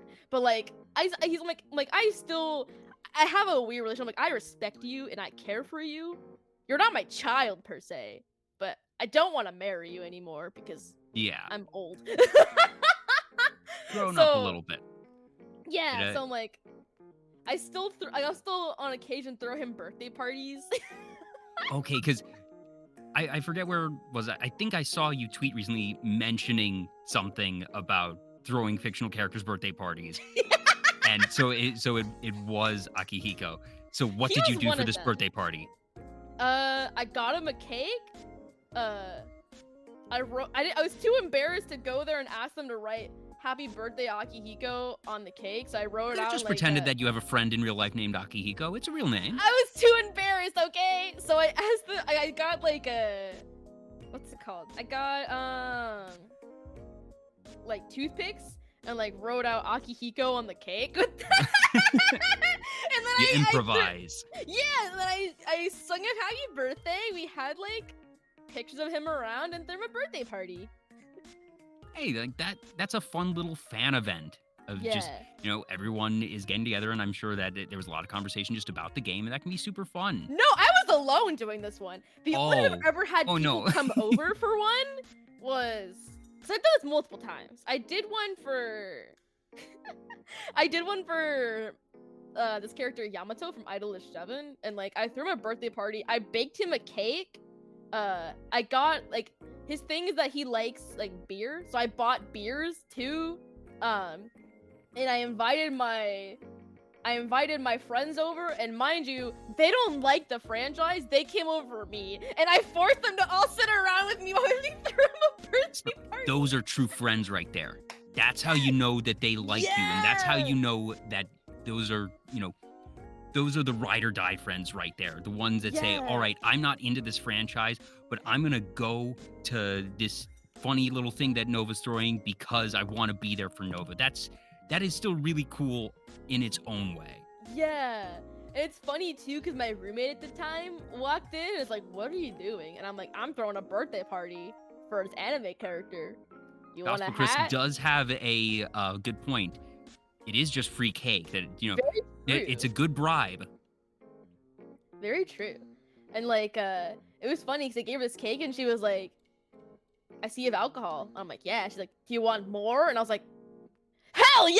And mind you, at this point, I was not 21 yet. I think I was 20. So she was like, here's all this alcohol. Have fun, Nova. And I was like, yeah! She came for the birthday party too. She had no idea what was going on. She didn't even like anime, but she came for me. Now, the question is, how much of the rest of that party do you remember after that? I didn't drink anything, that was too much fun. Oh, okay. But like, okay, cool, good, I had a few sips of beer, and I was like, all right, this is it. Because I know of Idolish 7 that, it is the boy band idol show. It's not one that I've watched at all, but that's a recent-ish one that, like, think it's in the past 7, 8-ish years. Yeah. That it's not new, but it's also not, super far Old. back. That it's Yeah. certainly more recent than Persona 3. Yeah. No. Idolish 7. I even have an Ida bag dedicated to him, which is like a whole bag just full of charms and stuff, like lights and everything. Yeah, I don't have, an Ida bag myself. I'm very familiar with the concept. I have a lot of friends who have different ones, and I really appreciate folks who are into Ida bags. I think they're super cool. Yeah. I'm just not the type of person who buys charms and buttons for themselves. I just don't enjoy them. But I always appreciate seeing pictures of like a well-curated Ida bag. Yeah. Those are really neat. Especially I see them a lot for like characters' birthdays, especially Niji Sanji. Niji Sanji ones, I'll see people like not even like make Ida bags, but whole tables of just the same button and like a cake for their birthday. And I'm like, I love that for you. For anyone watching who might not be familiar with the term Ida bag, that it is basically sort of like a small purse or backpack that has a clear front face that doesn't show into the backpack itself, but it's this extra layer, and that you can put pins, stickers, small charms and whatnot. Sometimes it's shaped as a window. Sometimes it's just the entire front face of the bag, but that folks will usually curate the small objects in that display area, really, and it'll be either around a certain series or usually a particular character. And that if you just look up, character name Ida bag for pretty much anything in anime, you're gonna find someone who's done it, and that it's these really cool, stylish accessory collages, really, that people end up doing, and that they get really creative with them. And especially for fans who are in the know, that it can become a thing of, oh, you got that charm or you have that pin, and just the differences, because they end up being very personal on what you select, not only in the character, but which combinations of items, which, types of items that it could be. All right, that's the birthday pin, or, that's the 3rd anniversary pin or something. Yeah, like I've honestly considered making a Blue Eyes one for a long time now. Like I'm sure there's more than enough stuff that has Blue Eyes on it that you'd be able to make one. Not exclusively, not Kaiba, just Blue Eyes White Dragon. Like I have enough like random Blue Eyes cards just lying around I can use to decorate the back of it. I just need to get like a bunch of like pins and charms and shit to put in there. Now, speaking of fandom, so, Idolish 7, but you mentioned a fandom to me that I have not heard you discuss in terrible length on any of your streams. You may have, but that you, back in the day, were a very big One Direction fan. Oh, no! And I'm curious, so has this come up on stream before, or am I, like, is this an exclusive reveal happening right now? What have I just done?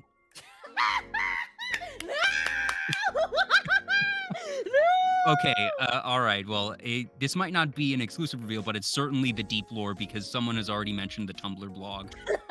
Yeah, so I mentioned it once how I had a Tumblr blog dedicated to One Direction.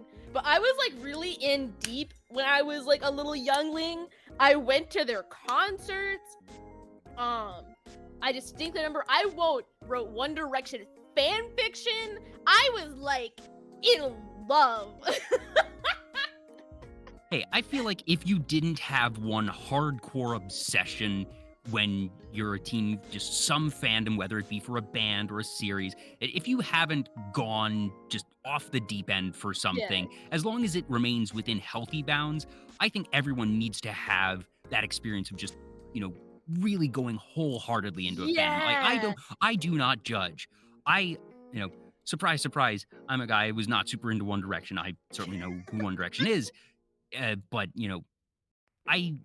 I don't judge people or say, oh, that's weird that you had a Tumblr blog. I think that is a really, like I said, as long as it stays in healthy bounds, that's a really cool thing. That's a special thing. That means that you found something that you just truly enjoy and that you're able to funnel just creative energy into.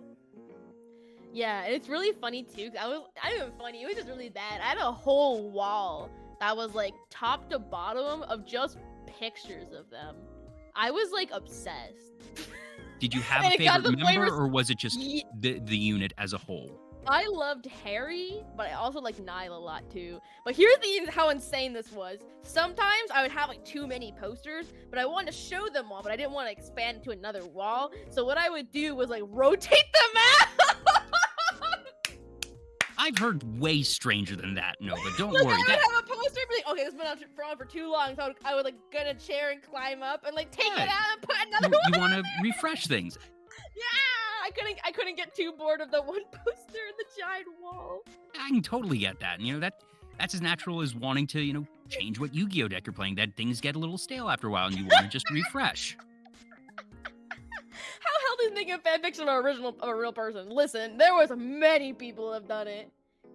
I don't know if you know this, but like fanfiction in terms of like in general, is like a pretty old like a form of content. Oh Not yeah. old- Oh yeah. Like there's fanfictions you can find of like members of the Beatles being like together, or like Star Trek a lot you've seen. I consider the old extended universe of Star Wars to just be licensed fanfic. Basically what it was, that they signed an agreement with George Lucas to sell their fanfic. I love that for them. Yeah, no, and just I love that George Lucas was just so, hey, sure, fine, you give me a portion of whatever sales because it's still my universe, and he probably had some super basic oversight to make sure that there wasn't anything wildly offensive. Yeah. But past that, hey, go on, do whatever. Isn't Twilight a fanfic? No, Twilight is not, but there are many series that were originally fanfics that were based off of Twilight. There was 50 wasn't Shades of Grey. I was gonna say, wasn't 50 Shades of Grey Yeah. initially?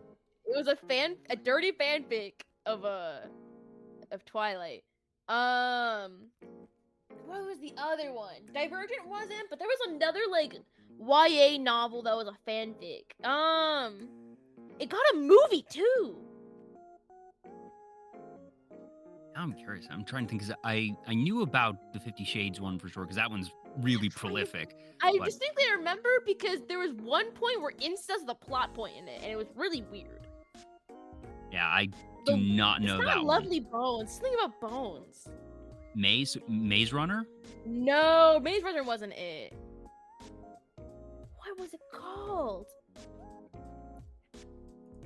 One thing I do know is that it was like only 2 years ago or so that Archive of Our Own, AO3, the foremost fan fiction collective site, was awarded a Guinness World Record for, I forget what the exact phrasing of media was, but that it was the largest compilation of media in some way, shape, or form, and that this giant fan fiction site was actually recognized for being as big as it is. And that, I used to read fanfic every so often for series I was into, never wrote any. The two main ones that I know are AO3 and fanfiction.net. I'm sure there's plenty of others.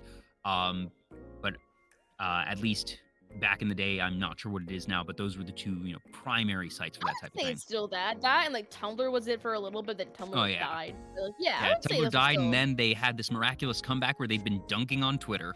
It's very funny. It's very funny. Now, do you have any favorite fanfics that you wrote of just, obviously, I don't want you to dox yourself or anything with the too many specifics or anything that's too wild, but are there any that stick out in your mind that you'd be comfortable giving the broad strokes of? Yeah, so like I distinctly a lot of them were so embarrassing. Oh my god, this is so embarrassing. I can't. Okay, this is what actually I've not told on stream before, so this is like a exclusive. Oh boy. So I did a Naruto one that was like, it's like a canon divergence, if you will. Mm-hmm. Like, I guess this is spoilers for the beginning of, towards the beginning of Naruto. Yeah, we're past the like, statute of limitations for Naruto. Yeah, spoilers. it's been like, at least 15 years. So essentially towards the end of the tuning exams, like there's a whole arc with like what's it called? Like the sand trio like fucking up the Leaf Village. Yeah, And like and Orochimaru having his yeah. first sort of attack on the village. Yeah, and like how they had their old sensei as being as like a part of that. My fanfic was essentially canon divergence that like after they went back, I think their sensei like died, and my OC Do Not Steal took over their place and like raised them as their sensei, and eventually was like, I would like to adopt you as my children. I've heard worse. That, like, as far as fanfics go, that's one. It's an interesting one because you're not just taking the primary characters of the series; you're taking some Yeah. of the, the secondary, tertiary characters from the Sand Village, and then Yeah. the interesting. There's a lot of either self-insert fanfics where you have that. Oh yeah, now I'm buddy with the hero, and I'm gonna help him save the world. But that you wrote, sort of a paternal fanfic, and that you that the line that your mind took of, all right, I want to do something creative with this series. The characters that I want to explore more are these ones that are given less screen time. That, they're still pretty well-developed characters by the end of the Yeah. series, but that, you didn't go with Naruto, Sasuke, and Sakura. Yeah. I just love the hidden fan trio. I think they're so baby. That one's like one of the less cringe ones that I've done, though, to be fair. It's still cringe, but it's one of the less cringe ones. If memory serves, Naruto is, I think, the most written fanfic on fanfic.net and AO3. If not, it's up. I remember that, whenever I'd be looking for something by series, usually, that it would initially filter by number of works in that given series, and I always remember seeing Naruto near the top. It's really funny too, because I think I mentioned on stream how like when I was younger, I was like one of the top fanfiction writers on J14magazine.com for One Direction. My friend is, I think, still currently one of the top fanfiction writers for Naruto. Hey, it's a series that has stood the test of time. Naruto had its 20th anniversary for the anime this year, and I know the manga obviously is several years more than that. Yeah. It's kind of funny, like how fucking fanfiction is like a big part of my life, despite me being basically illiterate. And I think I mentioned on stream too, how like I remember distinctly having a memory of like writing One Direction fanfiction, and my mom walking in and seeing it, and you would think like your mom would be like, stop writing that, and she was like, no, I see what you're writing, little Nova. Here, let me proofread it for you. Like, so that's supportive parents right there. It's supportive parenting, but ooh, it's so embarrassing having your mom read your fanfiction about you dating Harry Styles. Yeah, that's definitely gonna be awkward, but at the same time, that's what a lot of parents dream of like, holy crap, my child is writing for something that isn't a school assignment, that on their own, in their free time, they are doing creative writing. Most parents dream of that. So yeah, I would hope that most parents, even if it's something unconventional, like fanfic, and especially for folks who might not understand fanfic, that they'd be, excited and supportive of it. So I'm glad that you did have that, even if there was a little bit of awkwardness sprinkled in. It's like, it wasn't voluntary though. My mom was like, let me proofread for you, and I was like, no! And she proofread for me, and I was like, hey, it was slightly more literate. I will give my mother that. But I was like, you have no idea how much I was dying at the time. I was perishing. I can imagine. A little youngling Nova just like, please, mother, no. Mama, I'm trying to imagine myself dating Harry Styles. No. And I know that there was at least one other Tumblr blog, because you did mention an Attack on Titan Tumblr blog. Yeah. So what was the function of this particular blog? That was this a character blog? Was this just a general fandom blog? Okay. So essentially, for some reason, I was really dedicated to this one extremely niche ship. But mind you, these characters last till maybe like episode 3 and died then. Oh no. And they didn't even do anything in the first place. So I don't know why I was so dedicated. But the characters were Marco and Mina. I think Marco survives a while. No, Marco dies Marco, pretty early on. Okay, I'm mixing these up then, because definitely remember Mina dying, but Yeah, Mina aw, that died. They both died like episode 3, but for some reason I was so dedicated to this ship that had literally nothing linking them together other than I think at one point they sat next to each other and I was like, that's it, that's the one.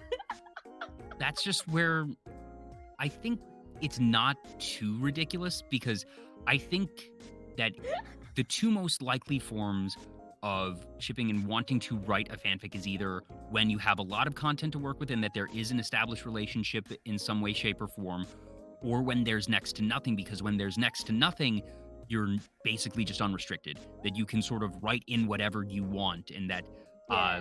when you have the ships that are a bit more conventional, that have more material with the two characters interacting, that it's a more understandable one. But then you also sort of Yeah. have the limits imposed of, all right, sort of assuming that we're keeping things in canon, Yeah. that you then have to take into account, all right, what are all these interactions and past history? But if that doesn't exist, you can just go wild. Yeah, and it's very funny too. I never wrote fan fiction for them, but I would draw fan art, like so much of it. It was just me and this one other person on Tumblr being like, yeah, I love this ship. We were like in the camp, like, yeah. Eventually, the blog ended up devolving into just a general Attack on Titan one, but like, I don't know. I was really dedicated to this one ship for some reason. I have no reason other than I was just there. I've kept up with Attack on Titan in the anime. I've avoided the manga, and I'm pretty proud actually that Yeah. I've avoided the manga spoilers. That I'm just the type, I enjoy watching anime where I like seeing things in motion with Yeah. music and everything. And for a series like Attack on Titan that is built around its big moments, its big reveals, I enjoy it so much more. So I'm willing to wait for the Yeah. anime.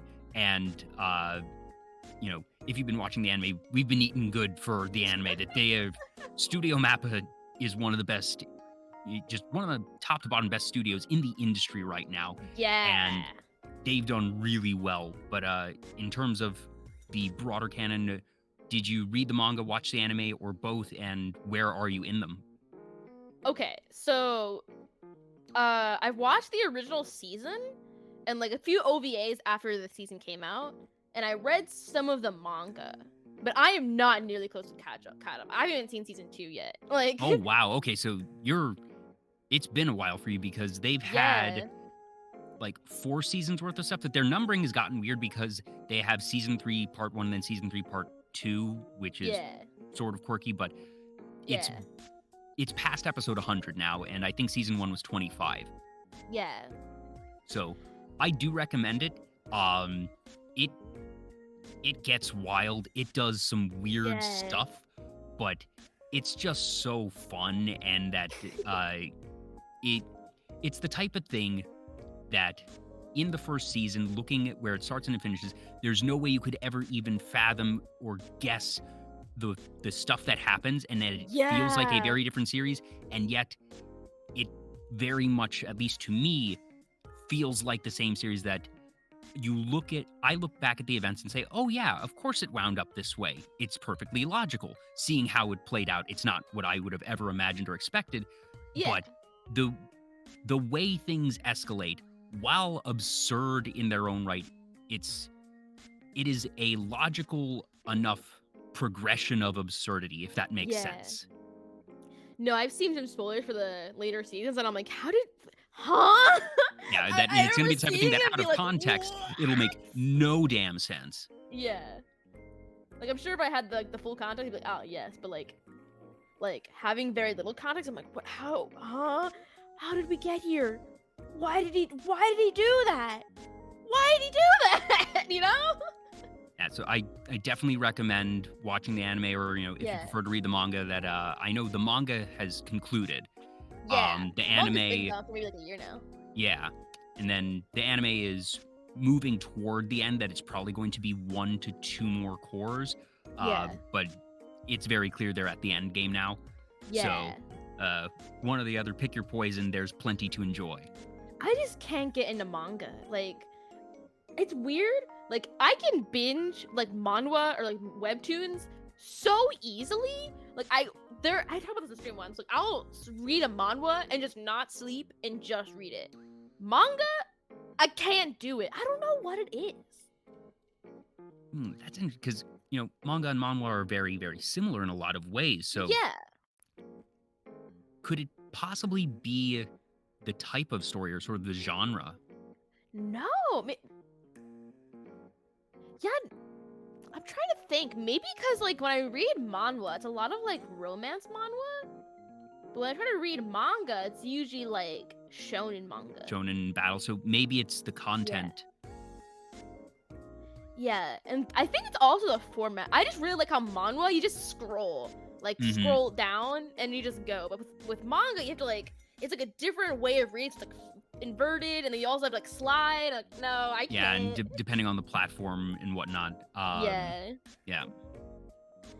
I think the only, because I've tried reading manga so many times. Like, I've genuinely tried. The farthest I ever got into a manga, I think is Seven Deadly Sins, because I read it before the anime came out. I have to think where I stopped.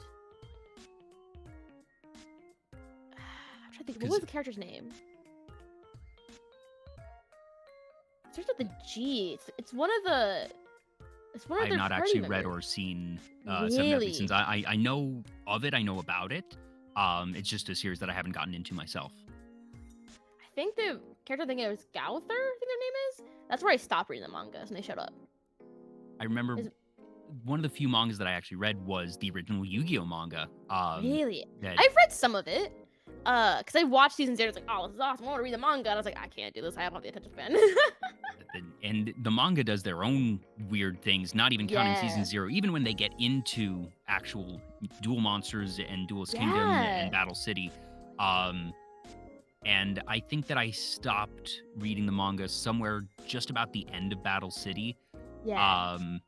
And, kept up still with the anime and the card game for a while after that. But the thing with me is just manga, at least back then, was very expensive. That it was, $7-8 per volume, and I could tear through a volume in an hour or less. Yeah. And it didn't feel like good value to me. Unfortunately, there's a lot of good places, good legal places that you can get and read manga that I know Viz Media's is like $2 a month for their entire library. I think if you have Crunchyroll, I think it also comes with your subscription. And that Crunchyroll has some, I don't know how big their library is, but I think you're correct that Crunchyroll does have manga as part of the subscription, and that it's a lot easier now to get, and that there's just a lot more that's translated, frankly, and that's even just through legal means. And obviously, there's other sites where you can find everything under the sun, and my general opinion on those things is if there is a legal way, please try to support legally.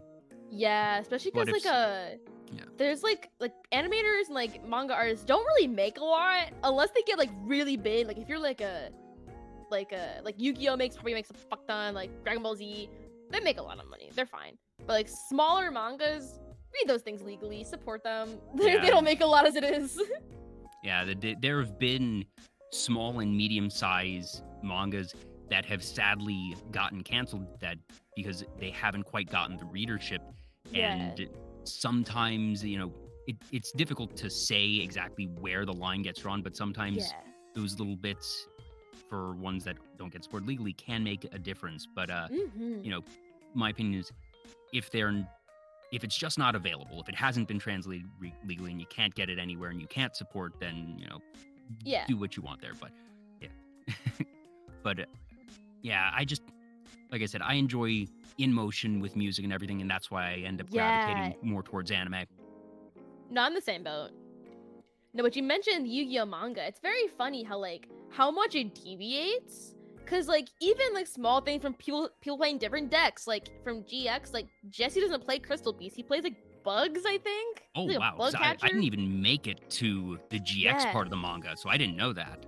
Yeah, so characters will play different decks, but then sometimes they'll just have different endings entirely. The Arc 5 manga in particular has a different ending entirely. Yeah, so I feel like, again, I have not read Duel Monsters, but from my understanding, Duel Monsters manga and the anime follow pretty accurate. Pretty similarly.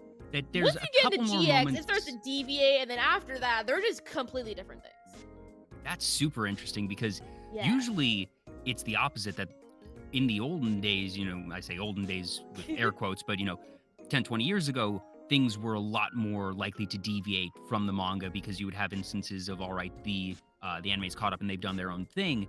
Yeah. Whereas it's a bit more consistent nowadays. So I'm actually really surprised to hear that Yu-Gi-Oh! Actually, which started relatively similar, that Yeah. the main deviations that you had in the manga, at least for Duel Monsters, was just the graphic stuff, that a lot more violent Yeah. things happen in the manga that they cleaned up for the anime. Yeah. But generally speaking, most of the major character plot and just those story beats are going to be consistent. So hearing that it goes off the rails is really Yeah. interesting. Like, I'm pretty sure even in GX, correct me if I'm wrong, chat, but I'm pretty sure it starts out relatively similarly. Then I think after, like, maybe, what, the second arc, they just deviate entirely. Jaden plays a completely different deck. I don't think, yeah, I think all of them just don't play the same decks anymore. Like, Jaden starts with heroes, and then he goes into mask heroes afterwards. Chaz has these, like, light dark dragons. Ojamas aren't even a part of the equation. Oh, wow. Because, I don't think they even Chaz's do descent into Ojamas is a huge thing. Yeah. They, like, after the first or second arc, they deviate turbo hard. They kind of just do whatever after that. That's super weird. I'm gonna have to look that up. You mentioned Naruto earlier and that your friend was a big Naruto fanfic writer. I know you also enjoyed Naruto a fair bit. How far into that one did you end up getting? The manga? Well, either manga, anime, any part of it that I guess, to what degree did you fall into that fandom one way or another? Yeah, so it kind of circles back to Persona 3 being like lonely trying to make friends. And like way for me to make friends. I was in band in high school. My section leader had. Oh, that's right. You did mention this one. I forgot it. Sorry, it's been a day. It's okay. But this is a really good story. It's really funny. She had her friends. I was like, man, I want to be friends with them. What do I do? And I would overhear them talking about Naruto, and I'm like, shit. That's it. That's my ticket. That's how I become friends. So you know what I did? I watched all 220 episodes in a week and a half so I can have baseline knowledge to talk to them about things. That is commitment to the bit, because it's one thing of, all right, I'm going to watch 10, 20 episodes, make sure I understand the basics of the plot. You did the whole thing, and I haven't bothered to calculate it out in terms of time, but you basically, I have to imagine that means that you get home from school and you watch until you go to sleep. Yeah, that's what I wouldn't do homework, dude. I would go into school sometimes because my first period class was like digital design class, so like I wasn't doing shit. So I would like do my homework and then get home and then watch anime. Even then, sometimes I would still watch anime in school. I distinctly remember watching Fairy Tail in school. And like when Urza would have her boobies out, I'd be like, nope, I would tap out. I'd be like, I can't look at this. Nope. Oh gosh, and I guess if you know how to get around, at least in my high school, there were the school network wouldn't let you on to. I think YouTube was allowed because there were too many teachers that used YouTube for certain things, but that there were just so many other sites that were going to be inherently blocked. But I know not all schools had those network restrictions, and if you went to a school that didn't, that you were able to get away with some stuff. Yeah. Like, I don't know if, I'm sure you might remember this, but there's like certain like animes that have their own like fan website where they would just like have all the episodes on there, like. Yep. Naruto The not so legal ones, but also the especially not very legal ones. But also back in that day. Yeah, but also back in the day, that if you rewind 10, 20 years, that there weren't even legal ways to do this. That streaming only really hit its stride in like 2010, 2011. I know Funimation didn't get their own streaming service till 2013, 14-ish. Yeah. And so all they would do at the time was like DVDs. Yeah. And that if you wanted to see a lot of these shows, and especially if they hadn't been localized yet, that this was one of those cases like we were talking about earlier. Well, there isn't another option. Yeah, so I would use those sketchy websites in school because they weren't blocked, and I would watch anime. And that actually brings us to another fun thing that you were in marching band. I was. And I was in marching band as well, all throughout high Yeah. school and college. Marching band is such a unique type of experience, and it's such a Yeah. special type of experience. And I know that unfortunately yours ended with you leaving the band. I think you said you left before your senior year, that just, for whatever reason, Yeah. you were not enjoying the experience. And that's always a shame. That's always really sad to hear Yeah. because I fortunately had a very positive experience. But for the positive parts, like, do you have any special memories? Because there's some wild stuff that can happen, whether it be just, something gone awry during a Yeah. show or a rehearsal where something weird happened because you get a whole bunch of folks out on a field at the same time. Statistically, something's going to happen. I think the funny thing I can think of, and I wasn't even a part of this, I just remember witnessing this, was like, we were on our way to the competition, and like, a couple guys in the back were like, they brought a generator, a GameCube, and a TV, and they were playing Smash Bros in the bus. So what they would do is like, the people in the front seat would be holding the TV and the GameCube, and the people in the back seat would be playing. And they would get up and switch places and play Smash Bros that way. How long was this trip? That's gonna I be want to say like a couple hours. I was gonna say that's gonna be the real deciding factor on how much I judge them. That if this is gonna be like a 6-10 hour bus trip, sure, cool, that's amazing. If you're doing all that effort and it's a 1-2 hour trip, then it's like, that's a bit much. But that's one of the things I look at and say it's probably not against the rules, and you want to be careful to not drop that TV or that GameCube. But hey, good on them. It was so that, or like I remember distinctly reading Sonic High School in the back of a bus during a band trip. Oh my gosh. And my marching band, we were fortunate enough to go to Disney every 2 years, and like we got to march in the Magic Kingdom, and that was about a 14-hour bus drive for us. So it was done over 2 days, but nothing too crazy. But just those long bus rides, whether it be for marching band or any other club or sport that you're in, that's the stuff of memories really in high school. Just those are when the weird, funny things happen, either because, people are tired or, I remember I slept on the floor of the bus because I, at least at that point in time, was no good at sleeping sitting up. Yeah. And I sort of said, all right, screw pride. I'm really tired, and I know that, we're about to have this really cool trip. I don't want to be exhausted during this trip, whatever. Yeah. So I, just laid down on the ground. I made sure to sort of nudge myself so if someone needed to walk through the aisle that they wouldn't trample over me. And when I woke up, the aisle was filled with other people. That after I just sort of, swallowed my pride, others were like, yeah, I want to do that too. That seems smart. And so when I woke up, I just saw people and I was like, hell yeah. Oh my god, that reminds me. So when I was in band, I was also in jazz band. So like I played flute and piccolo in concert band, and then I would play baritone sax in jazz band. So because my instrument was so large, I had a really big locker. So sometimes we have like really long concerts, and I would be like in between downtime, I would pull out my saxophone, put a pillow in there, and sleep in my locker. Okay, I don't think I've heard of anyone doing that, but at the same time, I respect it. Yeah, I was just like I just wanted to chill out, so I would close my locker door, put a blanket in there, and sleep in my locker. And as long as you know that you can still open it from the inside. Yeah. That's on brand, what do you mean? But also, flute and sax are two very different instruments that, you sort of have your two primary types of instruments, which is going to be brass and woodwind. And yes, they're both technically woodwind, but flute and piccolo are very different. They don't have reeds. Reed instruments, for the most part, are going to be their own family. And if you can play one, you can probably play any of them. Same thing with brass. That if you know how to buzz your lips, I played trombone. If you know how to play one of those, you can move to another pretty easily.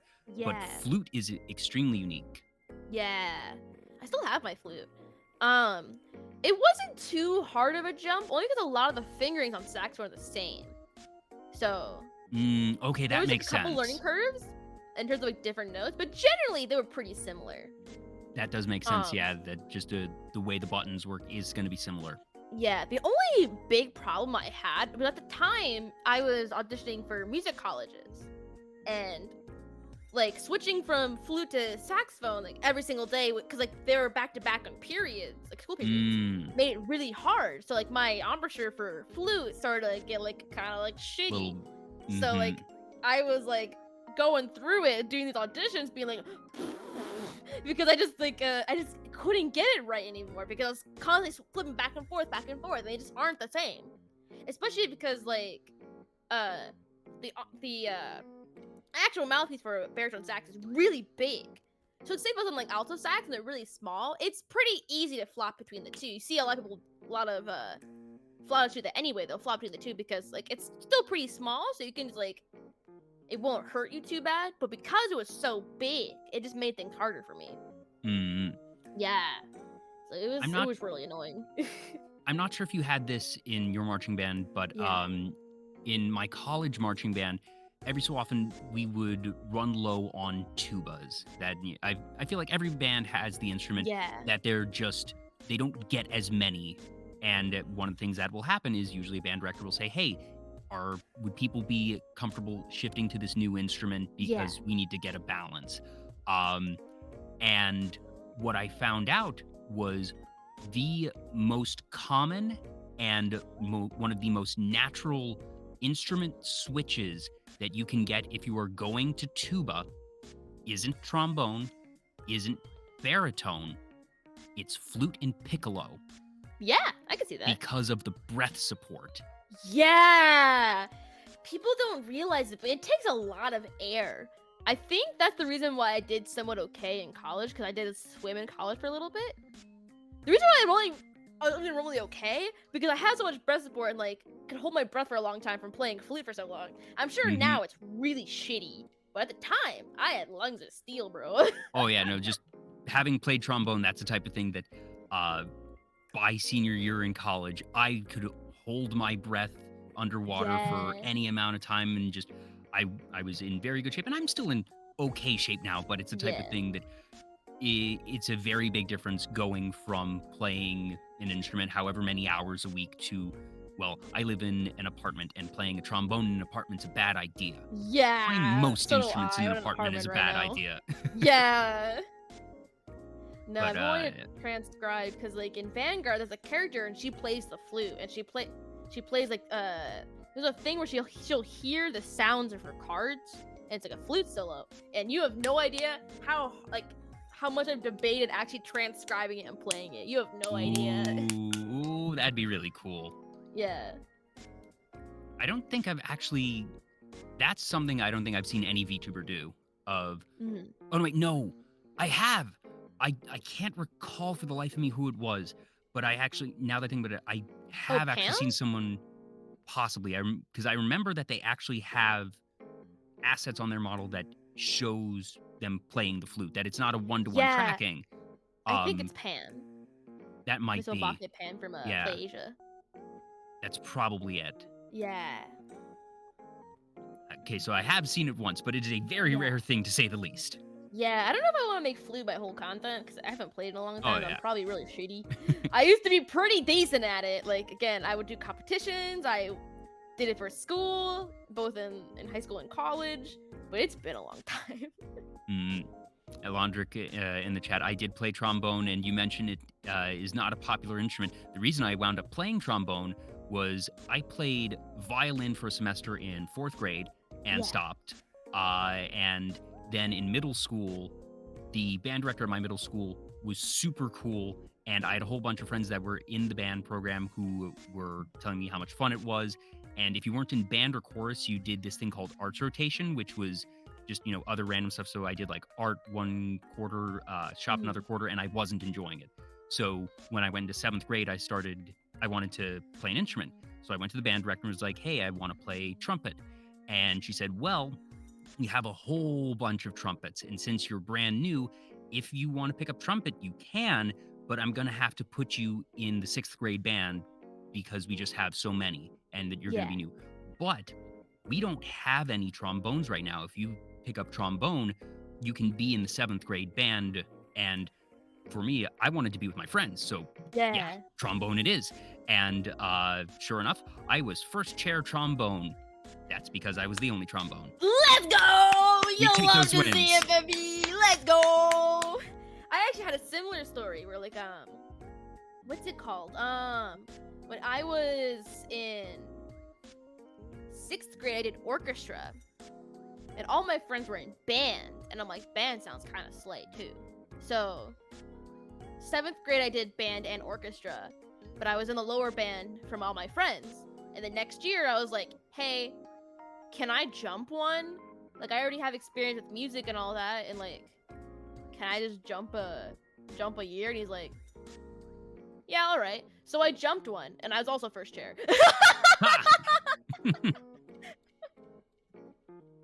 You love to see it. Yeah, no, that's awesome.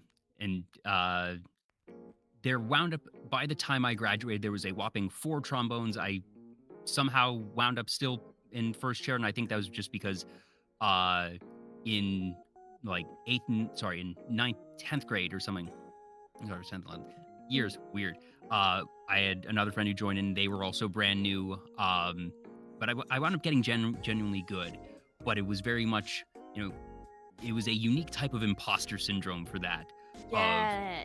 I know I'm not very good, and I struggled through a couple of those early years because anytime there was a solo, that it was very apparent that, I wasn't awful. I was passable though, and It it's was the type of average thing at that best. basically that was very average at best for the first several years. And if there was a harder passage in trombone, that there was no way to hide. And I made my way through. That there wasn't anything truly horrific except for the one time in a competition, and this had nothing to do with skill. This was just a total stupid move on my part. Yeah. I'm not sure how competitions for concert band worked where you grew up, but we had the normal performance and then sight reading, and that the sight reading was one piece that you did after your normal performance. Yeah. The sight reading piece had 2 pages that were not stapled together, and the way the pages were formatted, they both had the title on the top of the page in big letters. Oh my god, I know where this is going! Because usually, when you have a multi-page piece, the title's on the first page in big letters, and then it'll be in much smaller letters in the second page. Yeah. And in these sight reading folders, they had a whole bunch of different parts because, you don't know where folks are going to sit, so they just put multiples of each piece in these folders.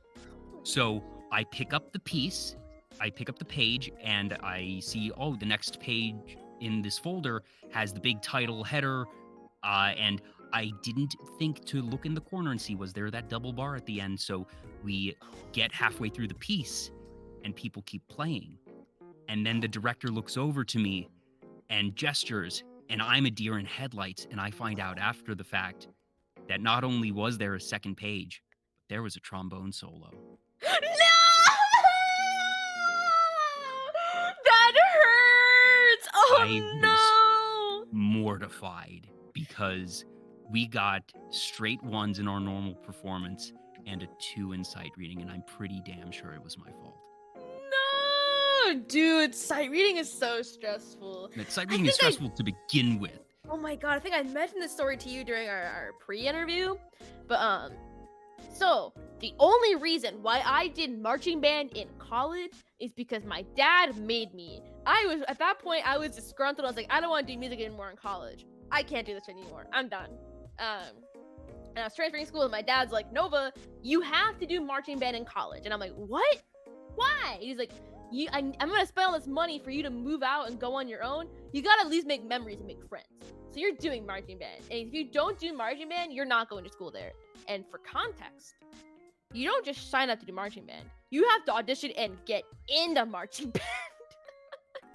So I did the audition. I was like, this kind of sucks. I'm stressed, but I hope I get in, which I did.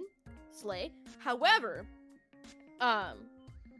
when you go into marching band, there's another audition process, and that determines where you are placed, like what part you play, and if you're whether an alternate or like a full member. And I was like, yeah.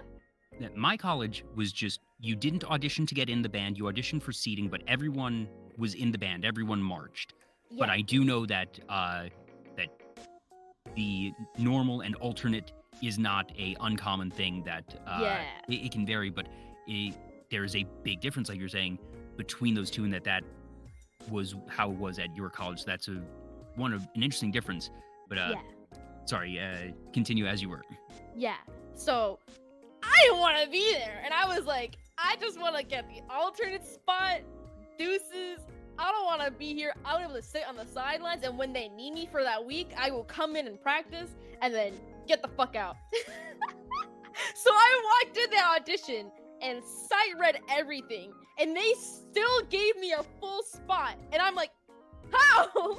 Now, initially, I was, when you told me this the other day, I was a little surprised, but now I'm just thinking that you're just too powerful, because you also mentioned earlier the fact that you jumped a band and still were first chair there. So, I think the funniest congratulations part is, / I'm sorry, you're actually just a prodigy.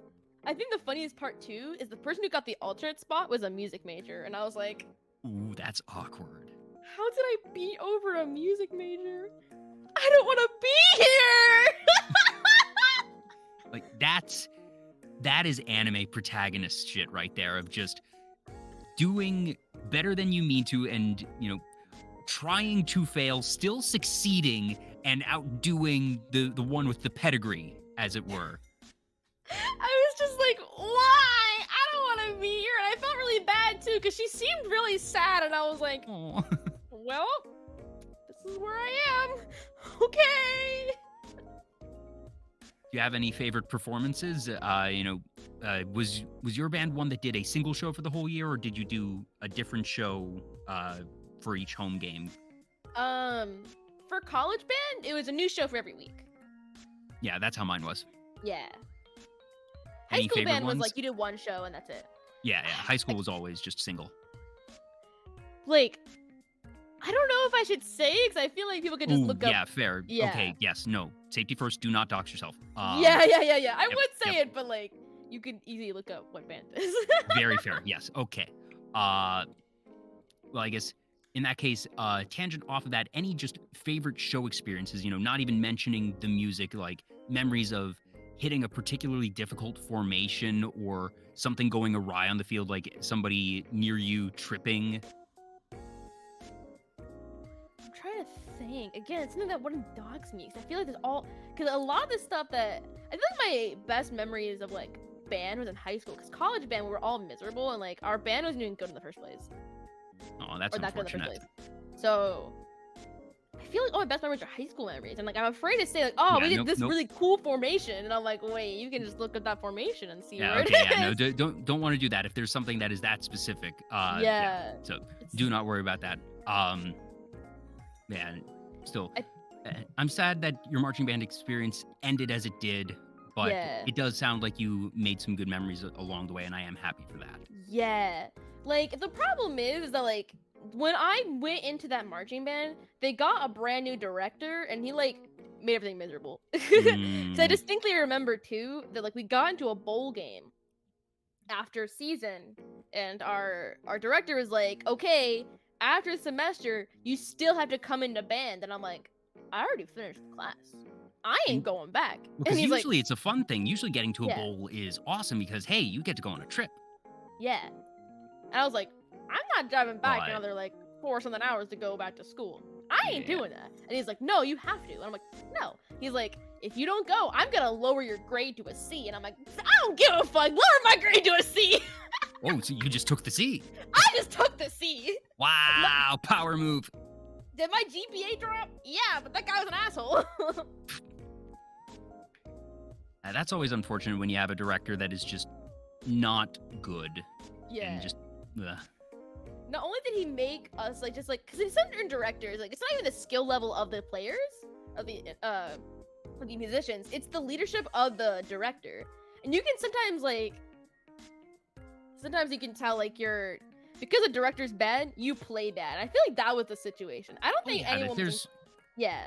music is such a unique art form, Yeah. and emotion will absolutely impact your performance. That if you're Yeah. having a good day, if you are into the music, if you enjoy the music, if you genuinely enjoy the piece that you're playing Yeah. versus, a piece that was placed in front of you that you might not enjoy so much, you're going to play better than, whether it be in high school or college, that anytime we got Yeah. to play, something from a movie or from a TV show, a song that you knew before you even read the sheet music, those Yeah. always turned out better. One, because you know it and you know how it's supposed to sound, but two, you're just able to get into it. Or sometimes you get these classical pieces that just grow on you. And by the time Yeah. you're doing those competitions or those last performances, that you are so into it and you're, Mhm. like moving as you're playing and you know it like the back of your hand. You can get some really special performances like that.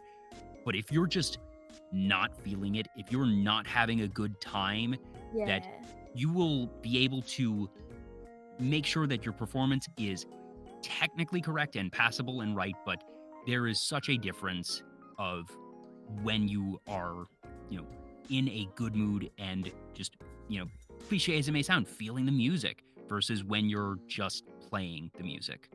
Yeah. So you can tell that all of us, like, we didn't like what we were doing. He kept, like, pushing us to do things, and we don't have time for this. So we would all just, like, we were just miserable. Everyone there was just miserable. So, like, we just sounded really bad. We didn't sound good. We were all tired and didn't want to be there. Our director was an asshole. Ah, Yeah. so one thing you mentioned to me that Yeah. you really enjoy, that you've been able to flex a little bit with your recent work, but that you don't get to actually talk about a ton, is video editing. And Yeah. that you've edited, from what I understand. I know you did your intro sequence. Yes. I'm not sure if there's other pieces that you've done, whether it be anything from your music videos or other pieces, but Yeah. that you really, really enjoy video editing. So, Yeah. one, where does that start? In terms of where I started, it was actually in high school because we did like a digital design class. He made us make like one assignment in After Effects, a really simple one. And I was like, this is kind of silly. It's the same thing kind of like with Yu-Gi-Oh, where like I always would touch and go with After Effects. Like I did it in school for a little bit. I was like, oh, this is cool. I like it. Okay.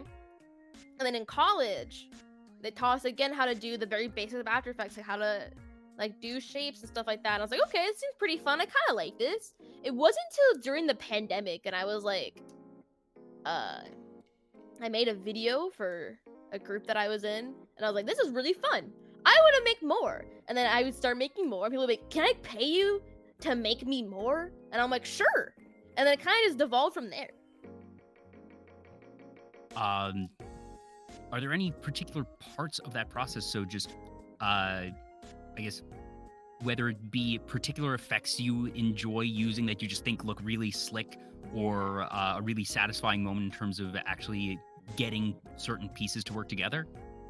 I think for me, I'm a really big fan of like doing camera movements, because I feel like you can tell with certain like video editors and like VFX artists that they enjoy doing certain things. Like some people enjoy doing a lot of stuff with shapes and a lot of typography. I like doing a lot of camera movements, like fucking with the camera. I think that is the most entertaining part for me. I know you mentioned like I did do my intro, but I've also done, I think, every single one of my MVs I've done, including our original song, and I did one of Ria's covers too. Ooh, very neat. Yeah. I have very rudimentary experience and knowledge with video editing software. I haven't done anything particularly complex. I'm actually making a trailer for my upcoming charity marathon. It is a very, very simple one that, spoiler on the format. Basically, I'm taking the Smash Brothers Ultimate Everyone Is Here trailer, Yeah. and just the way that my charity marathon works is that I have invited all of my previous guests back. Obviously, not all of them are going to be there. It is not a true, everyone is here moment, but I've got already at least 20 folks locked in, and hoping to get a couple more locked in. That last year, I think the number I had last year was 29, and I'm hoping that, it's still 2 weeks away, so some folks are Yeah. nailing down their schedules.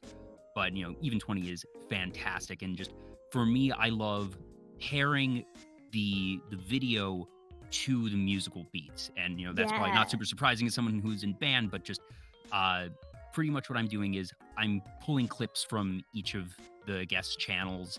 And then I have something in the lower third similar to the original Smash trailer where it shows, Mhm. the name and the number that they were added into the series and that it's the Yeah. name and which episode number they were on.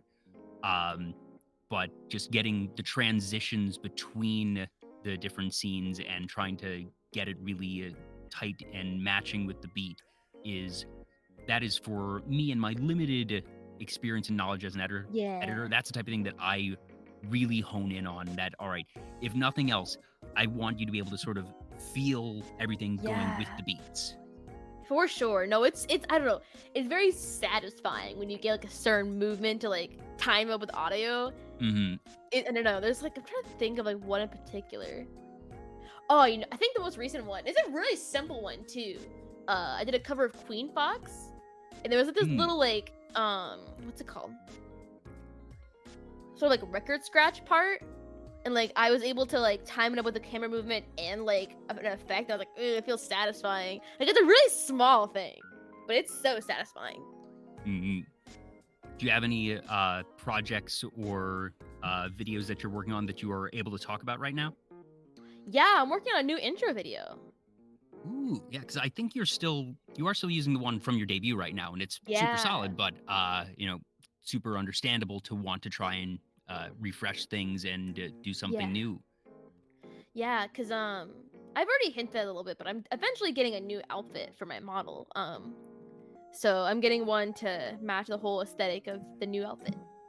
Ooh, very exciting. Yeah, yeah. I'm really. Uh, This one is definitely more like clean, I would say, mm, compared to the other one.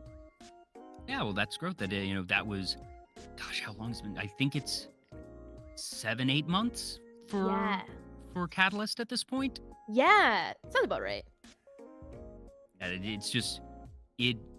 It's weird to think because I don't know why, but it feels like Catalyst has been around for at least a year, but I know it has not been that long nearly. Yeah. Dude, I feel like I've been doing this for like 30 years now. It's Yeah, only no, hasn't even been one yet. oh, and I'm sure that for every bit that it feels to me like it's been longer than it has, that it's going to be 10 times that for you and the others. Yeah. I don't know. I feel like I've always been in Catalyst. I mean, I haven't, but like, it feels like I've been here for like a millennia, you know? Yeah, and Catalyst has been doing just extraordinarily well. I'm You surprised all, too, bro. You and me both. I distinctly remember during pre-debut, we were all like really stressed because I feel like every Gen 1 has this stress that it's gonna flop really, really hard. That we're yeah, like we gave up because you don't know. everything. There's no precedent. Yeah. Yeah, there's because at least with other corps, like if you have like a Gen 1, you have a baseline of what you're gonna do. Hmm. But being a Gen 1, you're like, shit, man, I gave up everything and like I could inherently be worse. What? So we were all stressing, and I was telling Cal, I was like, you know what? I'd be totally cool if by the end of debut, I averaged like 20. I feel like 20 is a pretty solid number to like stop at or to start at. That's okay, and I can like go up from there, and it's like whatever. And this is, on YouTube, so Yeah. especially early on, and this was before YouTube had rolled out their raid system. Yeah. So, because it's not super uncommon for folks that are debuting on Twitch to, be the beneficiaries of raids from other folks that they might know, and that you're able to get a little bit of a bump that way. Yeah. But without that on YouTube, that it's just all right. You need folks to mean to come to your stream, and Yeah. that can be a little difficult. And debuts are big and exciting, and usually that'll be able to draw folks in. But like you said, you just never know. Yeah, you don't know, especially with marketing. Like you can push it out as many times as you can, but you don't really know if people are actually gonna look at it or let alone interact with said marketing. Mm-hmm. So it was really scary. And it's weird to think that like I was like, okay, my guess is that I'm gonna get a debut. After like debut, 100 people max, and then after debut, I'll have like 20, and I'll grow from there, and that's fine. I think debut had like 300, and Yeah, I think was like, after I don't debut, remember the exact numbers, but I remember it sure as hell was bigger than 20. Yeah, I think debut had like 300, and after debut had like 80 average viewers. Now Which, I'm at like 500, but like at the time I was like just 80. like, no, but I say this as politely as possible. Holy shit, you've been popping off lately. It's like, you've been doing really well for yourself. And like, just genuinely, I'm so excited for you and the other members of Catalyst and V-REVERIE that, everyone seems to be doing really well, and, Yeah. you love to see it. You'll love to see it. I don't know. I think YouTube just really pushed me out with Yu-Gi-Oh. Like when I started my first Yu-Gi-Oh stream, I distinctly remember being like telling mods like, "Oh my god, 100 people were there, guys! Oh my god, that's 100 people!" And they're like, "Yeah, let's go!" And I was like freaking out. Now I probably like would freak if I had 100 people there. I'd be like, "What the fuck? What happened?" And I wonder if part of it could be that there's already the established, Yu-Gi-Oh sort of fan base on Yeah. that, you have a couple of Yu-Gi-Tubers out there, Yeah. and that the algorithm will do what the algorithm does and Yeah. suggest related things, and that once you found yourself in Yu-Gi-Oh, that you may have been able to get in front of folks who are already watching these other content creators, since Yu-Gi-Oh, while it's still a big thing, is a relatively niche area of content, Yeah. and that you were putting out good stuff. You already had a baseline of numbers, so that people talk about playing the algorithm, and sometimes it just works in your favor, and you put yourself. It's not luck. It's not, oh, it just happened to be that, but you were putting in the work. You already had a solid community and base, Oh, that's and so were already nice. doing good content. And then on top of that, wound up, like I said, it played in your favor, but it wouldn't have played in your favor if you hadn't already set it up to do so.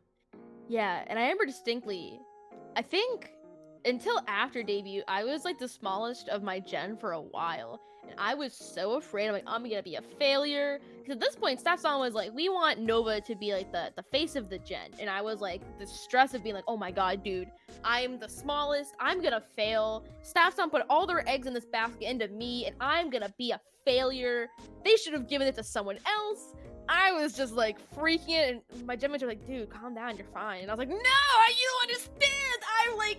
I was so stressed. And then afterwards, I went, okay, I'm fine now. But like, Hey, it's an understandable stress that, like you said, being part of a Gen 1 already is going to have a lot on it, because very understandably, you're going to be like, all right, there's a lot riding on me, that there's staff riding on me, that if this doesn't go well, that if things fold, then staff's gonna have to find other stuff. But at the same time, that sort of the dreams of the future are also made by Gen 1, that,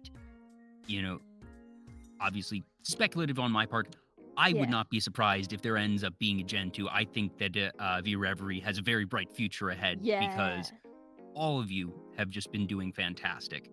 And that there hopefully will be others down the line that will get to go into their debuts with, well, less stress, because like you said, that they will have that foundation that you all have pioneered for them.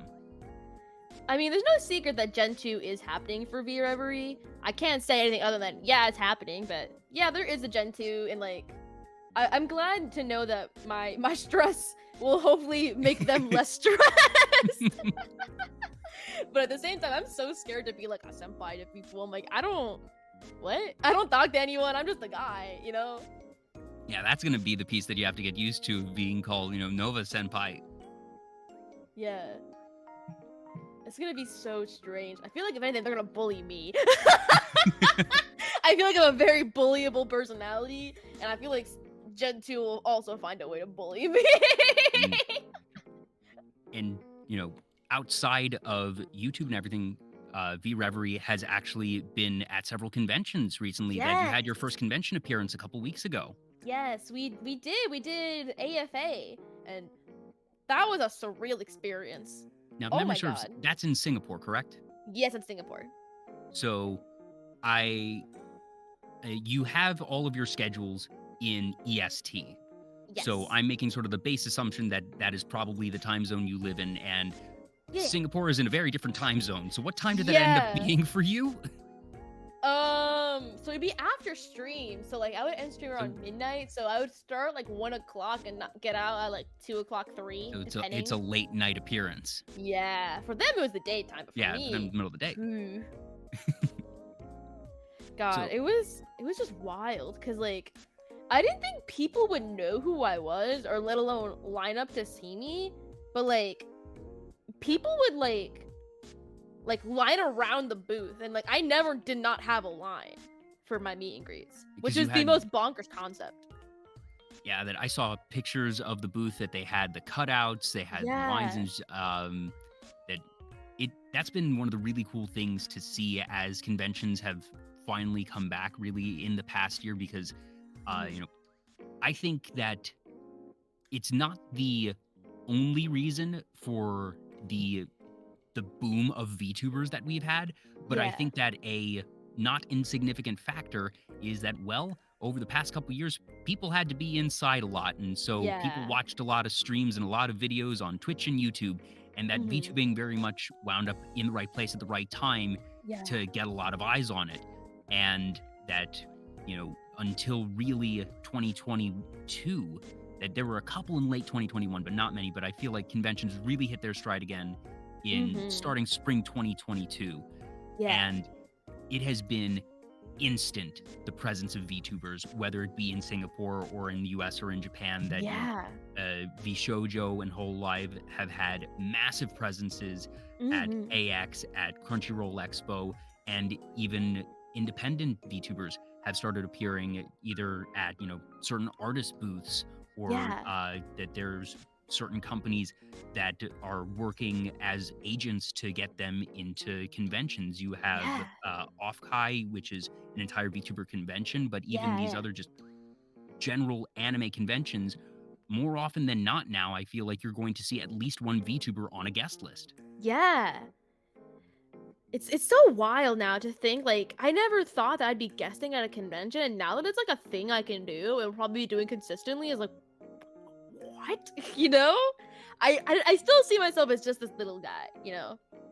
So doing cons, especially during AFA, I got to partner with Bushiroad, who makes Cardfight Vanguard. I got to stream their game with Yeah. them, and that was like, oh my god. Like, I hope that you were able to talk with them in some capacity and be like, hey, maybe try and work things out down the line. That, Yeah. I already enjoy your game. I stream your game. Maybe let's talk. I don't know. And obviously, business is difficult and that Yeah. you need to find the right ways to do things. But, being able to simply have that interaction and that Yeah. experience of being able to work with them in an official capacity is super cool. Yeah. It's kind of funny how it happened because, like, I kept streaming Vanguard and I was like, man, I want Bushiroad to notice me. And my friend Rendu was like, just add them on Twitter. And I was like, what? I don't want to know. He's like, no. Just keep adding them on Twitter. Eventually they'll know who you are. So I just kept They're not doing it. wrong. Yeah, so I just kept adding them on Twitter, being like, add Cardfight Vanguard, live playing Vanguard, come on, and then people would find me. And eventually, the guy who runs the Vanguard Twitter, Matt, followed me on Twitter, so we would talk occasionally. Yeah, because I've been seeing in chat a couple of folks have been saying Bushiman, and I was like, I'm guessing that's staff, so that's their social media. It's Matt runs social media for Vanguard. So that's how I got in contact with there, and I saw they tweeted out being like, we're going to AFA, and I was like, I don't think this is gonna happen, but I was like, Lost got my manager, I was like, you should totally, like, here's my contact, here's Matt, totally you should message him and ask him if I can be there. Okay, so I did not know that was the sequence of events, that I was saying, oh, you happen to get paired together by circumstance in this event. You should see if you can parlay that in something else. That happened because you did it, because you actually made the connection yourself. Oh yeah, I did it myself, and I was like, Luscott, go message Matt. I want to be at their booth. We're already gonna be there. Ask him. Hell yeah. Ask him. And he was like, okay. And I was like, here's my contact. Here's Matt. Go do it. That's how you do it. That just, that's, it's a cliche, but that's how networking works. Yeah. That's, I know this one person, I know this other person. We should do a thing together, and getting those introductions. Like, that's a Yeah. huge thing. And, it's good business that I'm sure that your manager probably was over the moon of, holy cow, my talent just sort of handed me on a silver platter contact at a very big, reputable company for a collab, and they accepted it. Meanwhile, Bushiroad, on the other hand, was like, hey, this really cool up-and-coming content creator is interested in our stuff. Usually we need to do outreach and coordination Yeah. and try and figure out stuff, and they're offering to work with us just, sort of, once again, on a silver platter. Yeah. That is a everybody wins situation, and you were able to be that matchmaker, but also obviously, a huge beneficiary of it, and like that's so cool. That's good business. Yeah. Dude, I was like sweating the whole process too. I was like, they're not gonna say yes, because this was not like, it was pretty close to convention as well. Like, I didn't even know they were going to. They announced it on Twitter, and I was telling last guy, I was like, dude, he's like, I don't think it's gonna happen, but I'll message them. I think like a day later, they're like, by the way, Matt said yes. I'm gonna have a meeting with him. I'm like, what? I was like, huh? This actually worked? I didn't think it was gonna work. Hey, that's how some of the best things in life happen, of just the crazy on a lark. Sure, I'll try this thing, or I'll reach out, and then sort of you mentally prepare yourself. Just like, this shouldn't work. This isn't going to work. This is highly unlikely, and that's okay. And you take these chances. And then every so often it's like, oh shit, it did work. Yeah. Oh no, it worked. And the Bushiroad team, they're all so nice. They're like, I'm always afraid that they're gonna be like, this is X amount of things you can say. They were kind of just like, just stream, just do whatever you want. And I was like, really? They're like, yeah, just do it. They were so incredibly nice. I love the Bushiroad team. Also, I realize I have missed a ton of follows. I am so sorry. We've just been so into the conversation. It's okay. Lily Koizumi, Laundric L, MMS 123088, Hirohata128, and 8351 Matthias. Thank you so much for the follows. Thank you. Yeah, so that's just so cool. That's I hope you get to continue to do those types of events. One, obviously with V-REVERIE, but that's how partnerships end up starting. That there's always just that first time, and that first time is the one that is really important, because you need to make sure that you make a good impression. But it certainly sounds like things went well, and I'm not sure what the convention schedule is like in Indonesia, but at least in North America, I feel like prime convention season is April through August, and there's others scattered around, but spring summer is the real con season over here. I'm not sure if that varies over there, but I don't know either. I don't live 2023 there. now, conventions are coming around again. Also, Rosie Bell Moo, thank you for the follow. Thank you. Never forget. Okay, so they keep talking about the password.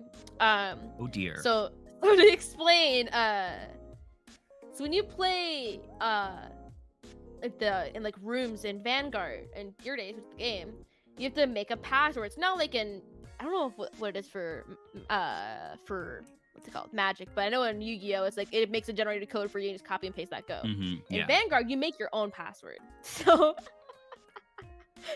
So the room password that I did on stream in front of Bushiroad was pissy.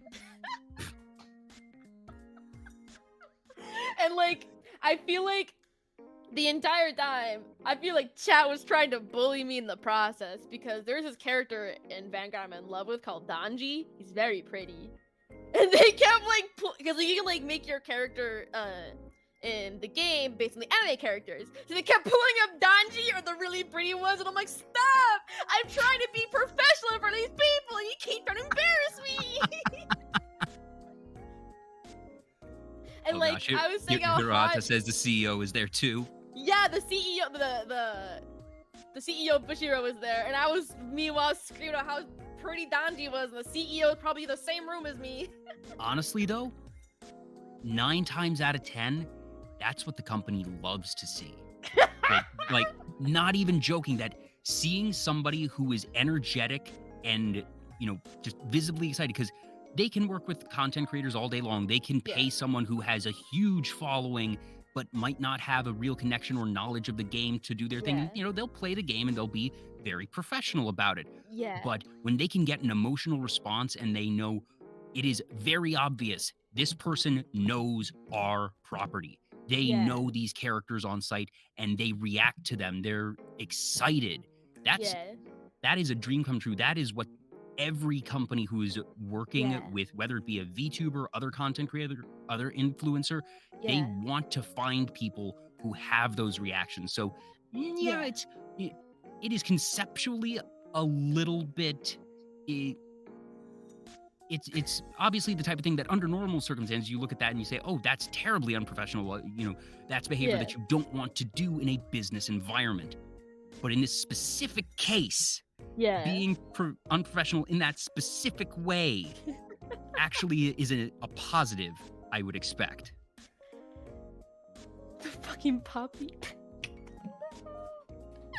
I'm laughing because, like, the poppy deck is the deck that Donji plays, aka the man I think is sexy, and they were like, Nova, what's that deck? And I'm like, we're not talking about it, not right now. We're not speaking about the poppy deck.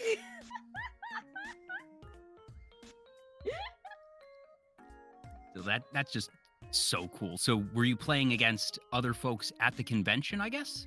That was the original plan, but like we were having problems like getting my copy to connect with theirs. There was something wrong with like the convention actual, center internet is prolifically bad. I don't care what country you're in. I don't care what venue you're in. It's gonna be garbage.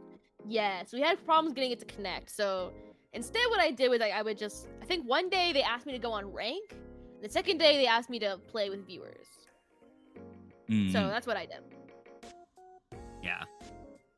So that's, sometimes things happen, especially at conventions. Live events are going to have live problems every so often that you just have to adjust. But like I said, convention center internet, anytime you have that many people with that many devices, that's why, you mentioned that, you've gone to a lot of conventions just, yourself in person over the years, and that getting a cell signal at a convention center. It's so hard. You're not going to get it. You need to go outside. And as soon as you're outside, away from the crowd, you're fine. Yeah. But just devices are not designed to work in that physical proximity density. Like, conventions always just have their amount of scuff to them. Even during the actual, we did like a concert performance at AFA. There was a little bit of scuff to them. I remember my gym mates being like so stressed, and I'm like, I guess because I've experienced working with cons so often, I was kind of just like, no, that was pretty pog. Like, was there a lot of scuff? Hell yeah, there was, but I'm here for a good time. That's the type of thing that I've done a lot of convention work as well. It's something I've been pretty open about on the show, that part of the reason Vtuber Talk exists is because in late 2020 and early 2021, events and conventions weren't happening, and I had a lot of extra time on my hands, and I wanted to do something that would let me flex sort of that organizational muscle, that not quite conventional type of performance that I've done performances, whether it be band or theater throughout the years, but I wasn't interested in being a VTuber, and being a talk show host was ultimately the answer to how I wanted to direct that creative energy. Yeah.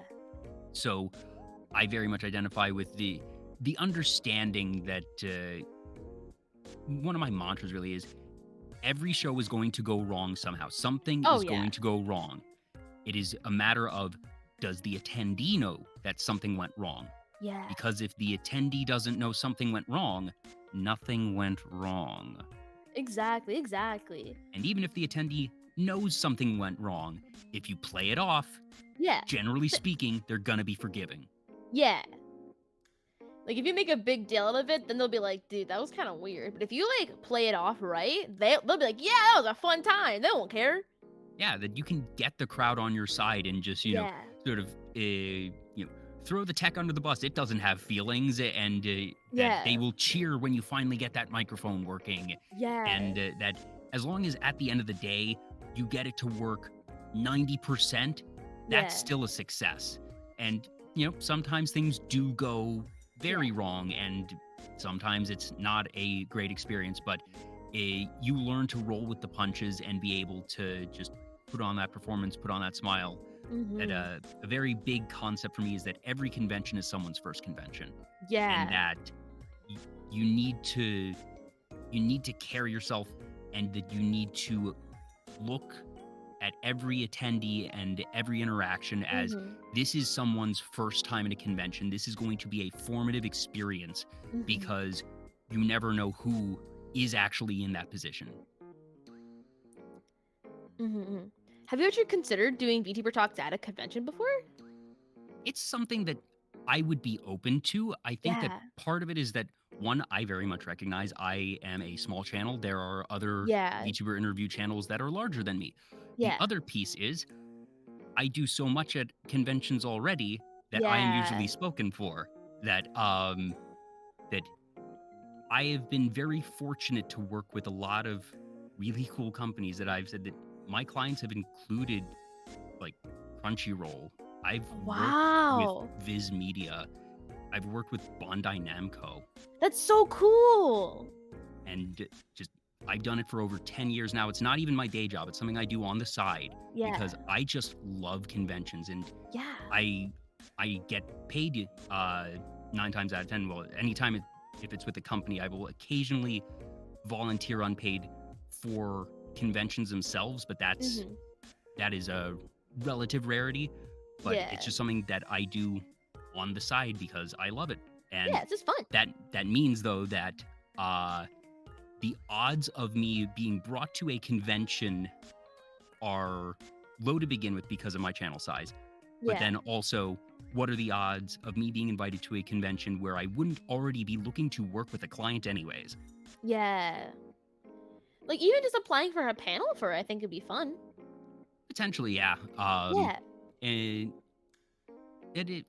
it's also just a bit difficult because since I invite guests on that I'm not sure I'd have to work with Yeah. the convention.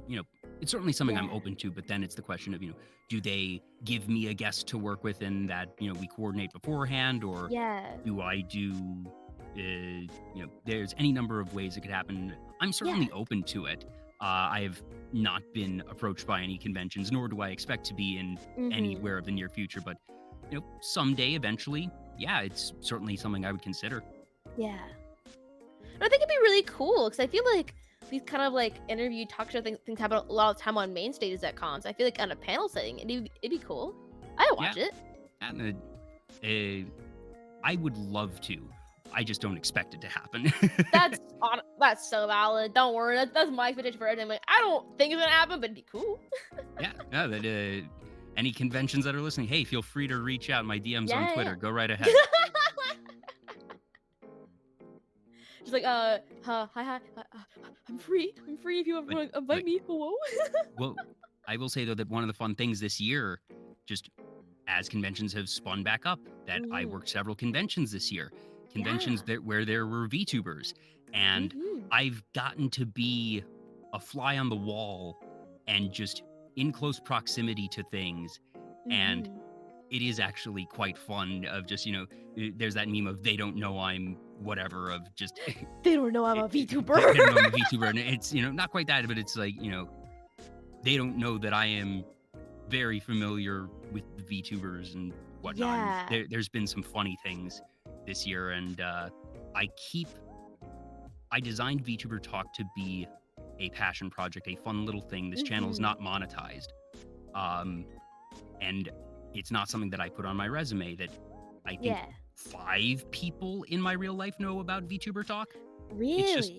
It's a fun, happy secret that I keep for myself for fun. Oh, that's so that cute. I don't, and I kind of don't want it to become known to my clients because I worry that then it would, like, if I ever had the chance to work with a agency or something, I would fear that VTuber Talk might make it look like I had ulterior motives, basically. Yeah, I see. If circumstances fell out and they found out about it, I'm sure it would be fine, but I also feel like it's just a bit safer to not. That fortunately I have enough other stuff on my resume that I don't feel like me putting VTuber Talk on it would bump me significantly enough anyways. Oh yeah. But sorry, that's too much about me. You're the guest here. No, it's so interesting to hear about though. I don't know. I feel like the back end of conventions, always thing I get excited by. So, when you go to conventions, just as an attendee, as yourself, are there any like what do you usually go for? Are there particular panels you like in Seek Out? Do you usually go to the dealer's hall first? How do you enjoy Oh, yeah. convention? Usually go to dealer's hall. Then if the con has it, I usually go to Idol Fest. I haven't gone to them recently because usually they're at funky times now, but I used to go to Idol Fest a lot. All right, and that also makes sense because you mentioned Idler 7 earlier, so hearing that you Yeah. were just a general purpose Idol fan is not Yeah. super shocking. Do you recall what was your initial exposure to idols? So how it's very funny. My initial exposure to idols was like joining an idol group in the first place. Cause like how this happened was that there was a cosplay I really liked and I wanted to be your friend. It's always just like, I want to be their friend. How do I do it? And that she This was is the woman- second time we've had a story that started this way. Yeah, I was like, I want to be their friend. How do I do it? They're forming an idol group? Bet. I'll audition. And I somehow got into this, so I was an idol for about... And this is the third time that we've had tonight of audition that you didn't necessarily expect to get and succeeding. We're getting these consistencies here, Nova. I'm telling you. Am I just an anime protagonist? Is that just what this is? You might be. I hate to break it to you. So sorry. You're an anime protag. Hell yeah, you love to see it, bestie. But yeah, so that's how that happened. I wanted to be your friend. So I was just like, I'll join your idol group to be your friend. Cool. And I somehow got in, and I was an idol for about 2-3 years, I think. There you go. Yeah. But still, like, that's a very natural thing. That is a very, frankly, socially aware thing of, hey, I think this person's cool. I want to get to know them better, so I will become educated about their interests, and that way we will have a common interest. Like that is coming from a place of both logic and frankly caring. Like that, the whole thing of, you had your friends that said, well, Nova's throwing this birthday party for this video game character. Sure, you know what? We're there for her. We're there for her. And that, this is just you doing that from the other end. Yeah. And I think the funny part is how I found her as a cosplayer is that she cosplayed Joey from Yu-Gi-Oh! Oh my god. It all comes back to Yu-Gi-Oh! It all comes back to Yu-Gi-Oh! That's incredible.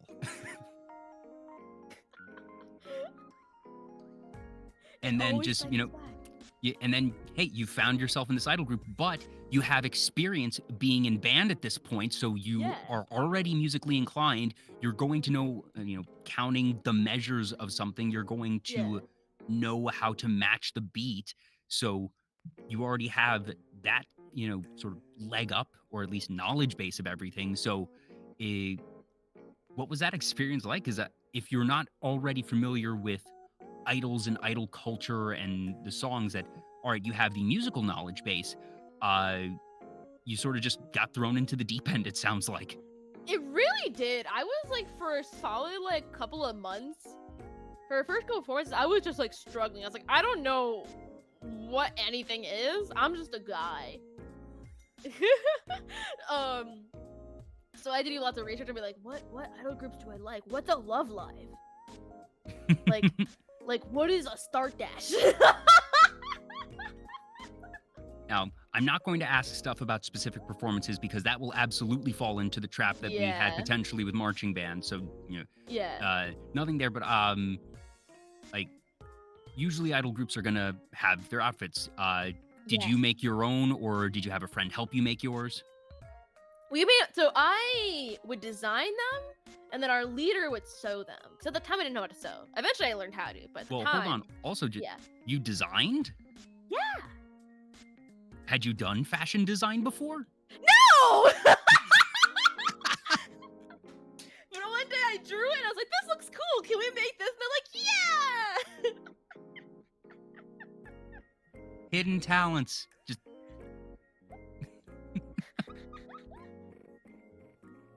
Little Annie Protect, leave me alone! I know I'm not, shut up!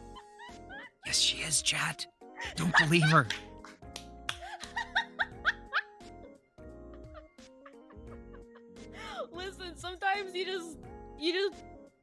things that you do.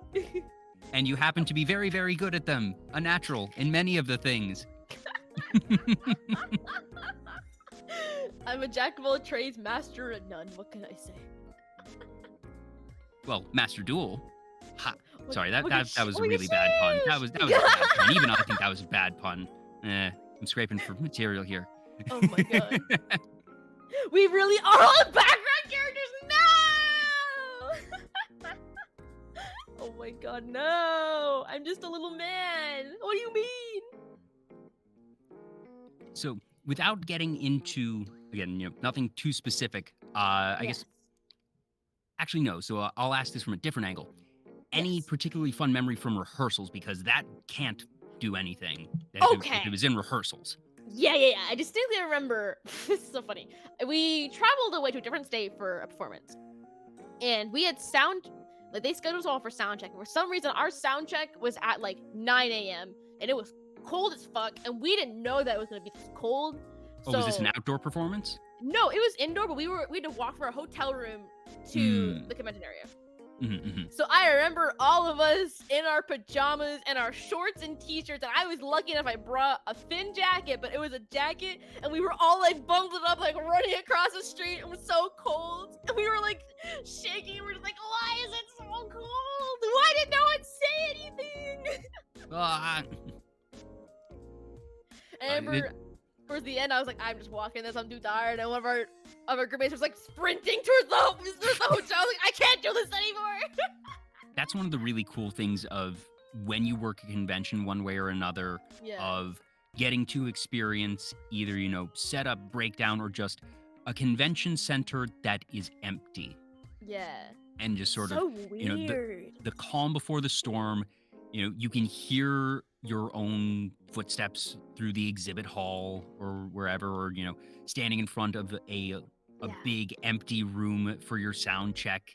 And that it is a very unique type of exciting, but also nerve-wracking, because if you're there, that means that you are waiting for it to be filled with a lot of people. And whether you're setting up for a booth or doing AV for a performance, that it's the type of thing of, okay, in one way, shape, or form, I am about to perform for an audience. And even the folks who are working booths are performers at a convention in their own right. And that it is that sort of butterflies in your stomach of, rehearsals are done, we're here now, this is happening in hours. God. It's such a weird feeling being at a con before it's empty, and you're sitting there just like, whoa. That, or sometimes when I go, I'm just way too tired to even like be cognizant of it until like I'm about to start. I'm like, oh shit, wait, it's now. I almost feel like virtual appearances are easier in that regard, because in terms of just, the physical environment, it's just another stream. It's just another day of hitting go live. And yes, what's on the other side of the screen might be different. And I certainly expect that there is going to be, a different feel doing a convention sound test versus one for a normal stream. And it's certainly not every day that you get to see the other people on the other side of the screen. But I wonder if it's, just that little bit less nerve-wracking because you at least are still in your familiar environment for where you are. Yeah, I definitely think that convention appearances on the VT was really less stressful, only because like you can't see the crowd. I can just like, in theory, I can if I want to, but I can equally as easily just tab out and just not look at it and just pretend, okay, this is just a stream. And just look at the camera, where you're looking for whatever meet and greet, but that you're able to just have that that option of separation, and that you are still in your room. It's definitely more stressful doing meet and greets as a person, because like there are so many people and there's lines and you're just like, what do I do? Is there anything that you're really hoping to be able to do at a convention in the next year or so? My dream is to one day be 3D and like have a 3D concert. Ooh. That is my dream. I feel like it's a very understandable dream, and especially for you, knowing that you have that background of doing stage performances as an idol, that that really just would be the ultimate combination of the two. God, So I'm now realizing we've been at this. I told you before we went live, I was like, oh, my shows go 2.5-ish hours. We are well past 3. Really? Was it almost 4? It's like 3 hours, 15 minutes ish. But I also know it's gonna be getting late for you, so I'll start wrapping us up because I don't want you to be dragging all day tomorrow. But seriously, this has been so much fun, Nova, and that this is definitely one of those circumstances we could keep going. Yeah. But I have just a couple of questions that I ask all my guests at the end of the show. Yeah. The first is sort of related to what I just asked. Do you have any goals for 2023? You know, we're 3 days into the year, and you know, time is relative. Time is, you know, a myth and all that. But you know, a new year is still sort of a new year. So, do you have any goals for 2023? Whether it be a project, metrics, or you know, a particular event? What do you want to get done this year? So I want to be able to average at the very least the Yu-Gi-Oh streams at 1,000 viewers. I think that'd be slay. Or cracking around there. That's the dream. What else? I want to be able to have a 3D concert. That's also the dream. Be less of a weenie and actually message people and do like big collabs. And just like really engross myself more into the TCG community. So I feel like I talk to like people who play like Yu-Gi-Oh sometimes, and like there's not many like Vanguard content creators, but I do talk to Willie and like Mr. Different Fight Chris. But like I want to like engross myself more into the community and like learn and just become like a better content creator. There have been people saying sleeves, not just right now in chat, but also in your own chats. There are sites that allow you to just upload an image and make your own card sleeves. Yeah. Like Dragon Shield does that. Yeah. And, in terms of official merchandise for sleeves, I want sleeves really bad. It's just a matter of when our next merch launches, you know? Well, but I will fight for card sleeves. the other option that if you work, you know, this is me just, you know, on the spot, random ideas. Yeah. But you could potentially work with management and an artist. Yeah. Get a image that is the proper resolution. Yeah. Have it publicly available on the V-REVERIE website and say, you know, this is a publicly available Nova Aokami sleeve image, and you know, here's a couple other sites, and that you don't need to worry about the production. It's just that a fan can take that image, go to the Dragon Shield website, upload it, print their own stuff, they pay it. V-REVERIE doesn't make money in that case, but it's no work, and that you know, it's good advertising that then, you know, anytime folks are using that sleeve at a shop or whatever, that you know, that's an option for you to potentially bring back to management. I don't know if you all want to make your own, because it'd be super cool, but also I recognize there's a lot of stuff that goes into merch production. Yeah, we already did all that for our first set of merch. We did playmats, and those already sold out. I definitely want to fight for card sleeves. Maybe I'll do that for 1 year, like something like that. Because I know for 6 months I gave out like a 6-month wallpaper, and people took the wallpaper and make playmats out of it. So maybe I'll get art commission that's like a good size for card sleeves and be like, exact same. You can have this for like 6 months or for a couple months. Download it and make card sleeves out of it. I could do that maybe. I'll have to talk to Steph's on. Do you have any favorite card sleeves of your own that you use? Again, I suppose, you know, I don't want you to dox yourself if you use them at your usual locals. It's okay. People have seen my card sleeves before. My favorite ones are probably the Team Blackout card sleeves I play. Because, like, in Vanguard, the newest series, they're like in part of teams. It's kind of like a, you know, like how sports teams, they have those for Vanguard. They're part of teams. Yeah. And the main character's team is Team Blackout. So I have those card sleeves.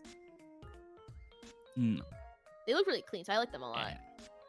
Yeah, I usually go with just sort of plain matte Dragon Shields. That since I do draft a lot, that means cards are going in and out of my sleeves a lot more than your average constructed deck. So I just need something that's able to take that wear and tear. So I've gone with that for a while. But a lot of my cards are like just generic Dragon Shield ones, but like the Vanguard decks that I care about, they all have the Team Blackout ride deck sleeves. Yeah, no, and it's always so fun sitting across from someone that has, either cool sleeves, a cool play mat, and just Yeah. that it's super fun when you're able to have that extra little layer of personalization, customization to the gameplay experience. Yeah, it's funny. I literally just before this, I literally just ordered a custom playmat of myself that I want to use for when I do remote fights with people. Nice. I can't take it to locals because people will see it and be like, yeah, no. "Hey, is that Nova Aokami?" Wait a minute. I have this really cool playmat and I'm excited to have it. Yeah, that's awesome. Yeah. And the last question I ask all my guests is, what does being a VTuber mean to you? And that's not what is it to be a VTuber, but different people get different types of things from being a VTuber. Some have said, it lets me get in touch with my inner child. It lets me be someone that I can't be in real life. Some have a bit more of a clinical answer that folks have said, it's a tool in my toolbox as an entertainer. It's a mask that I get to wear, and I feel that I get to be really creative with this mask, but I don't necessarily feel that I am this character. That this is me being a thespian, as it were. And everything in between and beyond, that there is no wrong way to be a VTuber, but I love hearing what different people get from it. So for you, Nova Aokami, what does being a VTuber mean to you?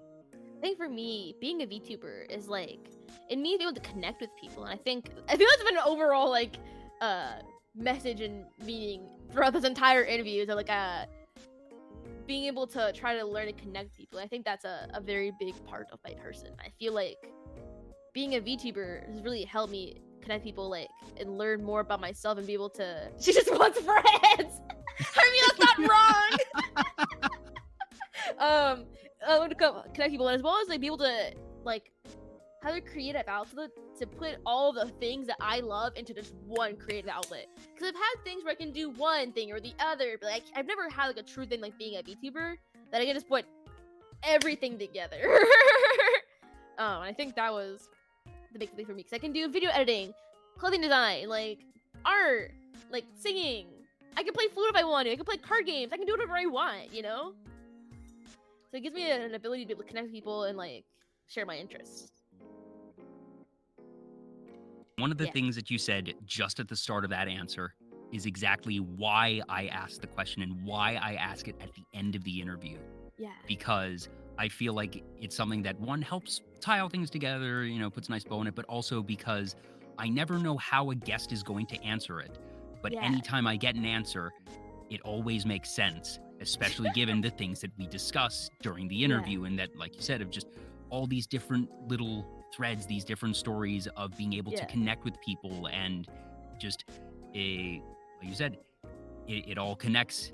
It all is what makes you as Nova Aokami, and it's been such a thrill watching you and the others of Catalyst these past couple months. I know you all have very, very bright futures ahead. The best is yet to come, no doubt. And I'm so happy that you all have been able to find your own different place and find each other, frankly. That it's a big thing that when you get given gen mates, as you do in a corporate setting, that things can be hit or miss. And you always love to hear when it's these stories of folks that get along. And also, one thing that you were open about in your debut is that you have a gen mate that you already had known, which is a particular rarity. Yeah, it's very funny how that happened, because I remember Rhea and I want to be corporate VTubers for a long time. We kept trying to find corporate. We audition for so many, we never get one. I distinctly remember seeing V-REVERIE and be like, we should do this, and she's like, all right, bet. We got all the interviews and we're just like, they have to take us, bro, right? She's like, we were both high on Kobe at this point, we were both stressed. She's like, yeah, we're like, bro, we're gonna be the next Korean, Okayu, bro. We're like buddies. It's gonna happen. She's like, and there's still always the chance of one of you makes it and the other doesn't. Yeah, that was the big deal too. But we're like, bro, there's no way they're taking both of us. They'd be so dumb. And we're like, she's like, yeah. We were hyping each other up so hard. We're like, there is no way they're not taking both of us. There's no way. Catalyst is just an anime, like I've been fortunate enough to now have all three members of Catalyst on this show. I believe it at this point. Am I just the anime protagonist?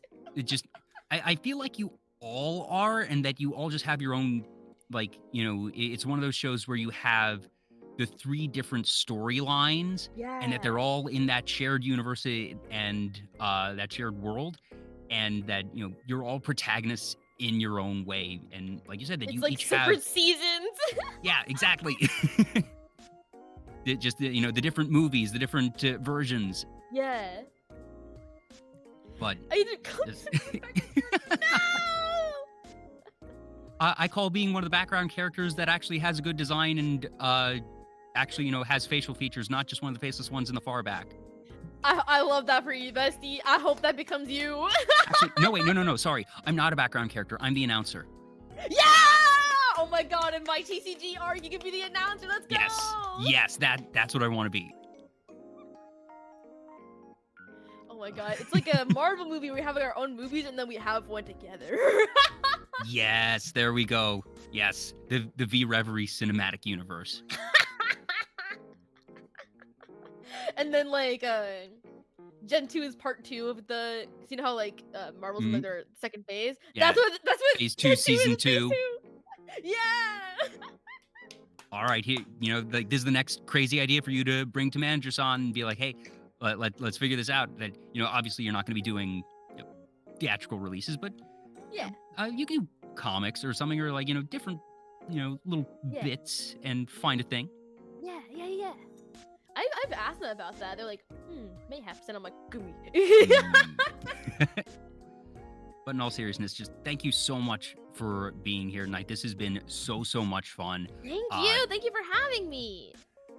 Pleasure's all mine. I'm really looking forward to seeing what's next for you and everyone else at V-REVERIE. I can't wait to see what that new outfit is. Thank you. There's, like I said, I think this next year is going to be really just, there's so much that feels like it's on the horizon between more conventions for you all, and just now that you all have really hit your stride and found that it feels like that sort of, you know, that first phase is like at its end, that you're really now starting that true part of the journey, that, you know, that season 1, that prologue is now sort of coming to a close as you all really hit that stride, and now's when things just start going crazy.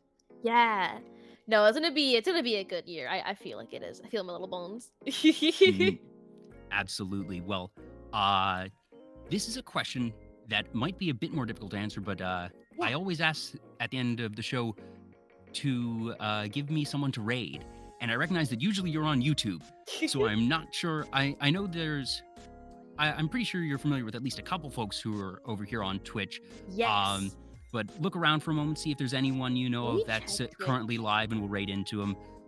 While Nova checks out all that, thank you to all the Novakin who've been here tonight. Like, it's always such a joy to see folks from you know, my guest chat come in that I recognize. As a host, I don't have much of a community myself. Most of the folks that tune in live or watch afterwards are fans of the guest, and it's so much fun for me to see folks come in, because I don't invite people to my show if I'm not familiar with their content. I'm always in their streams at least a handful of times beforehand, so I always know what I'm getting into with different fan bases for sure, and you all have shown up in force tonight, and it means so much to me. So thank you. Also, I realized I missed one other follow, two, In Shadow and Soulless Puppet 24. Thank you so much for the follows. But, you know, Novakin, seriously, you all are amazing. I know you bully Nova a lot, but it's always in good fun. It's so nice seeing the way that different VTubers, you know, just end up interacting with their fans, with their community. Germwise Fearless, thank you for the follow. Yeah, thank you. Yeah, I just sent you someone, Miss Ame. Awesome. Asagi Ame. Alrighty, well, we're going to be raiding into Asagi Ame. Be sure to let them know that Nova sent you. And like I mentioned, I'm going to be doing a charity marathon next Saturday and Sunday. That's the 14th and 15th of January. It's going to be benefiting Child's Play for my 2nd anniversary. It's weird to say that it's been 2 years for this. For real. but it goes by in a flash in its own way. That it's one of those things that while you're going through it, like you said earlier, it feels like it's been years since you joined V-REVERIE, but at the same time, I bet it also feels like the blink of an eye. It's this very weird. How is it both? I don't know, but it somehow is. It feels so strange, bro. It's so weird. Yeah. But so if you all enjoy that, I do these shows about once a week. And even if not, be sure to follow Nova. I realize I've been so just engrossed in our conversation. I set up a command and everything to make sure I could shout you out. Fortunately, I have the links at the bottom of the screen. I have your links in the panel, in the channel description down here. Oh, thank you. Your links will be in the video description when this goes up on YouTube. Yeah. But I totally forgot to use the chat command. So there it is at least once. It'd be like that. Hey, that means that things have gone well, because seriously, it's been just so much fun talking tonight. So thank you again. Have a fantastic night, everyone. Once again, we're going to be going on over to Asagi Ame. I've never actually seen them before, so this is going to be a new experience for me as well. But thank you, everyone. And have a great evening. I will see you all next time. Bye-bye.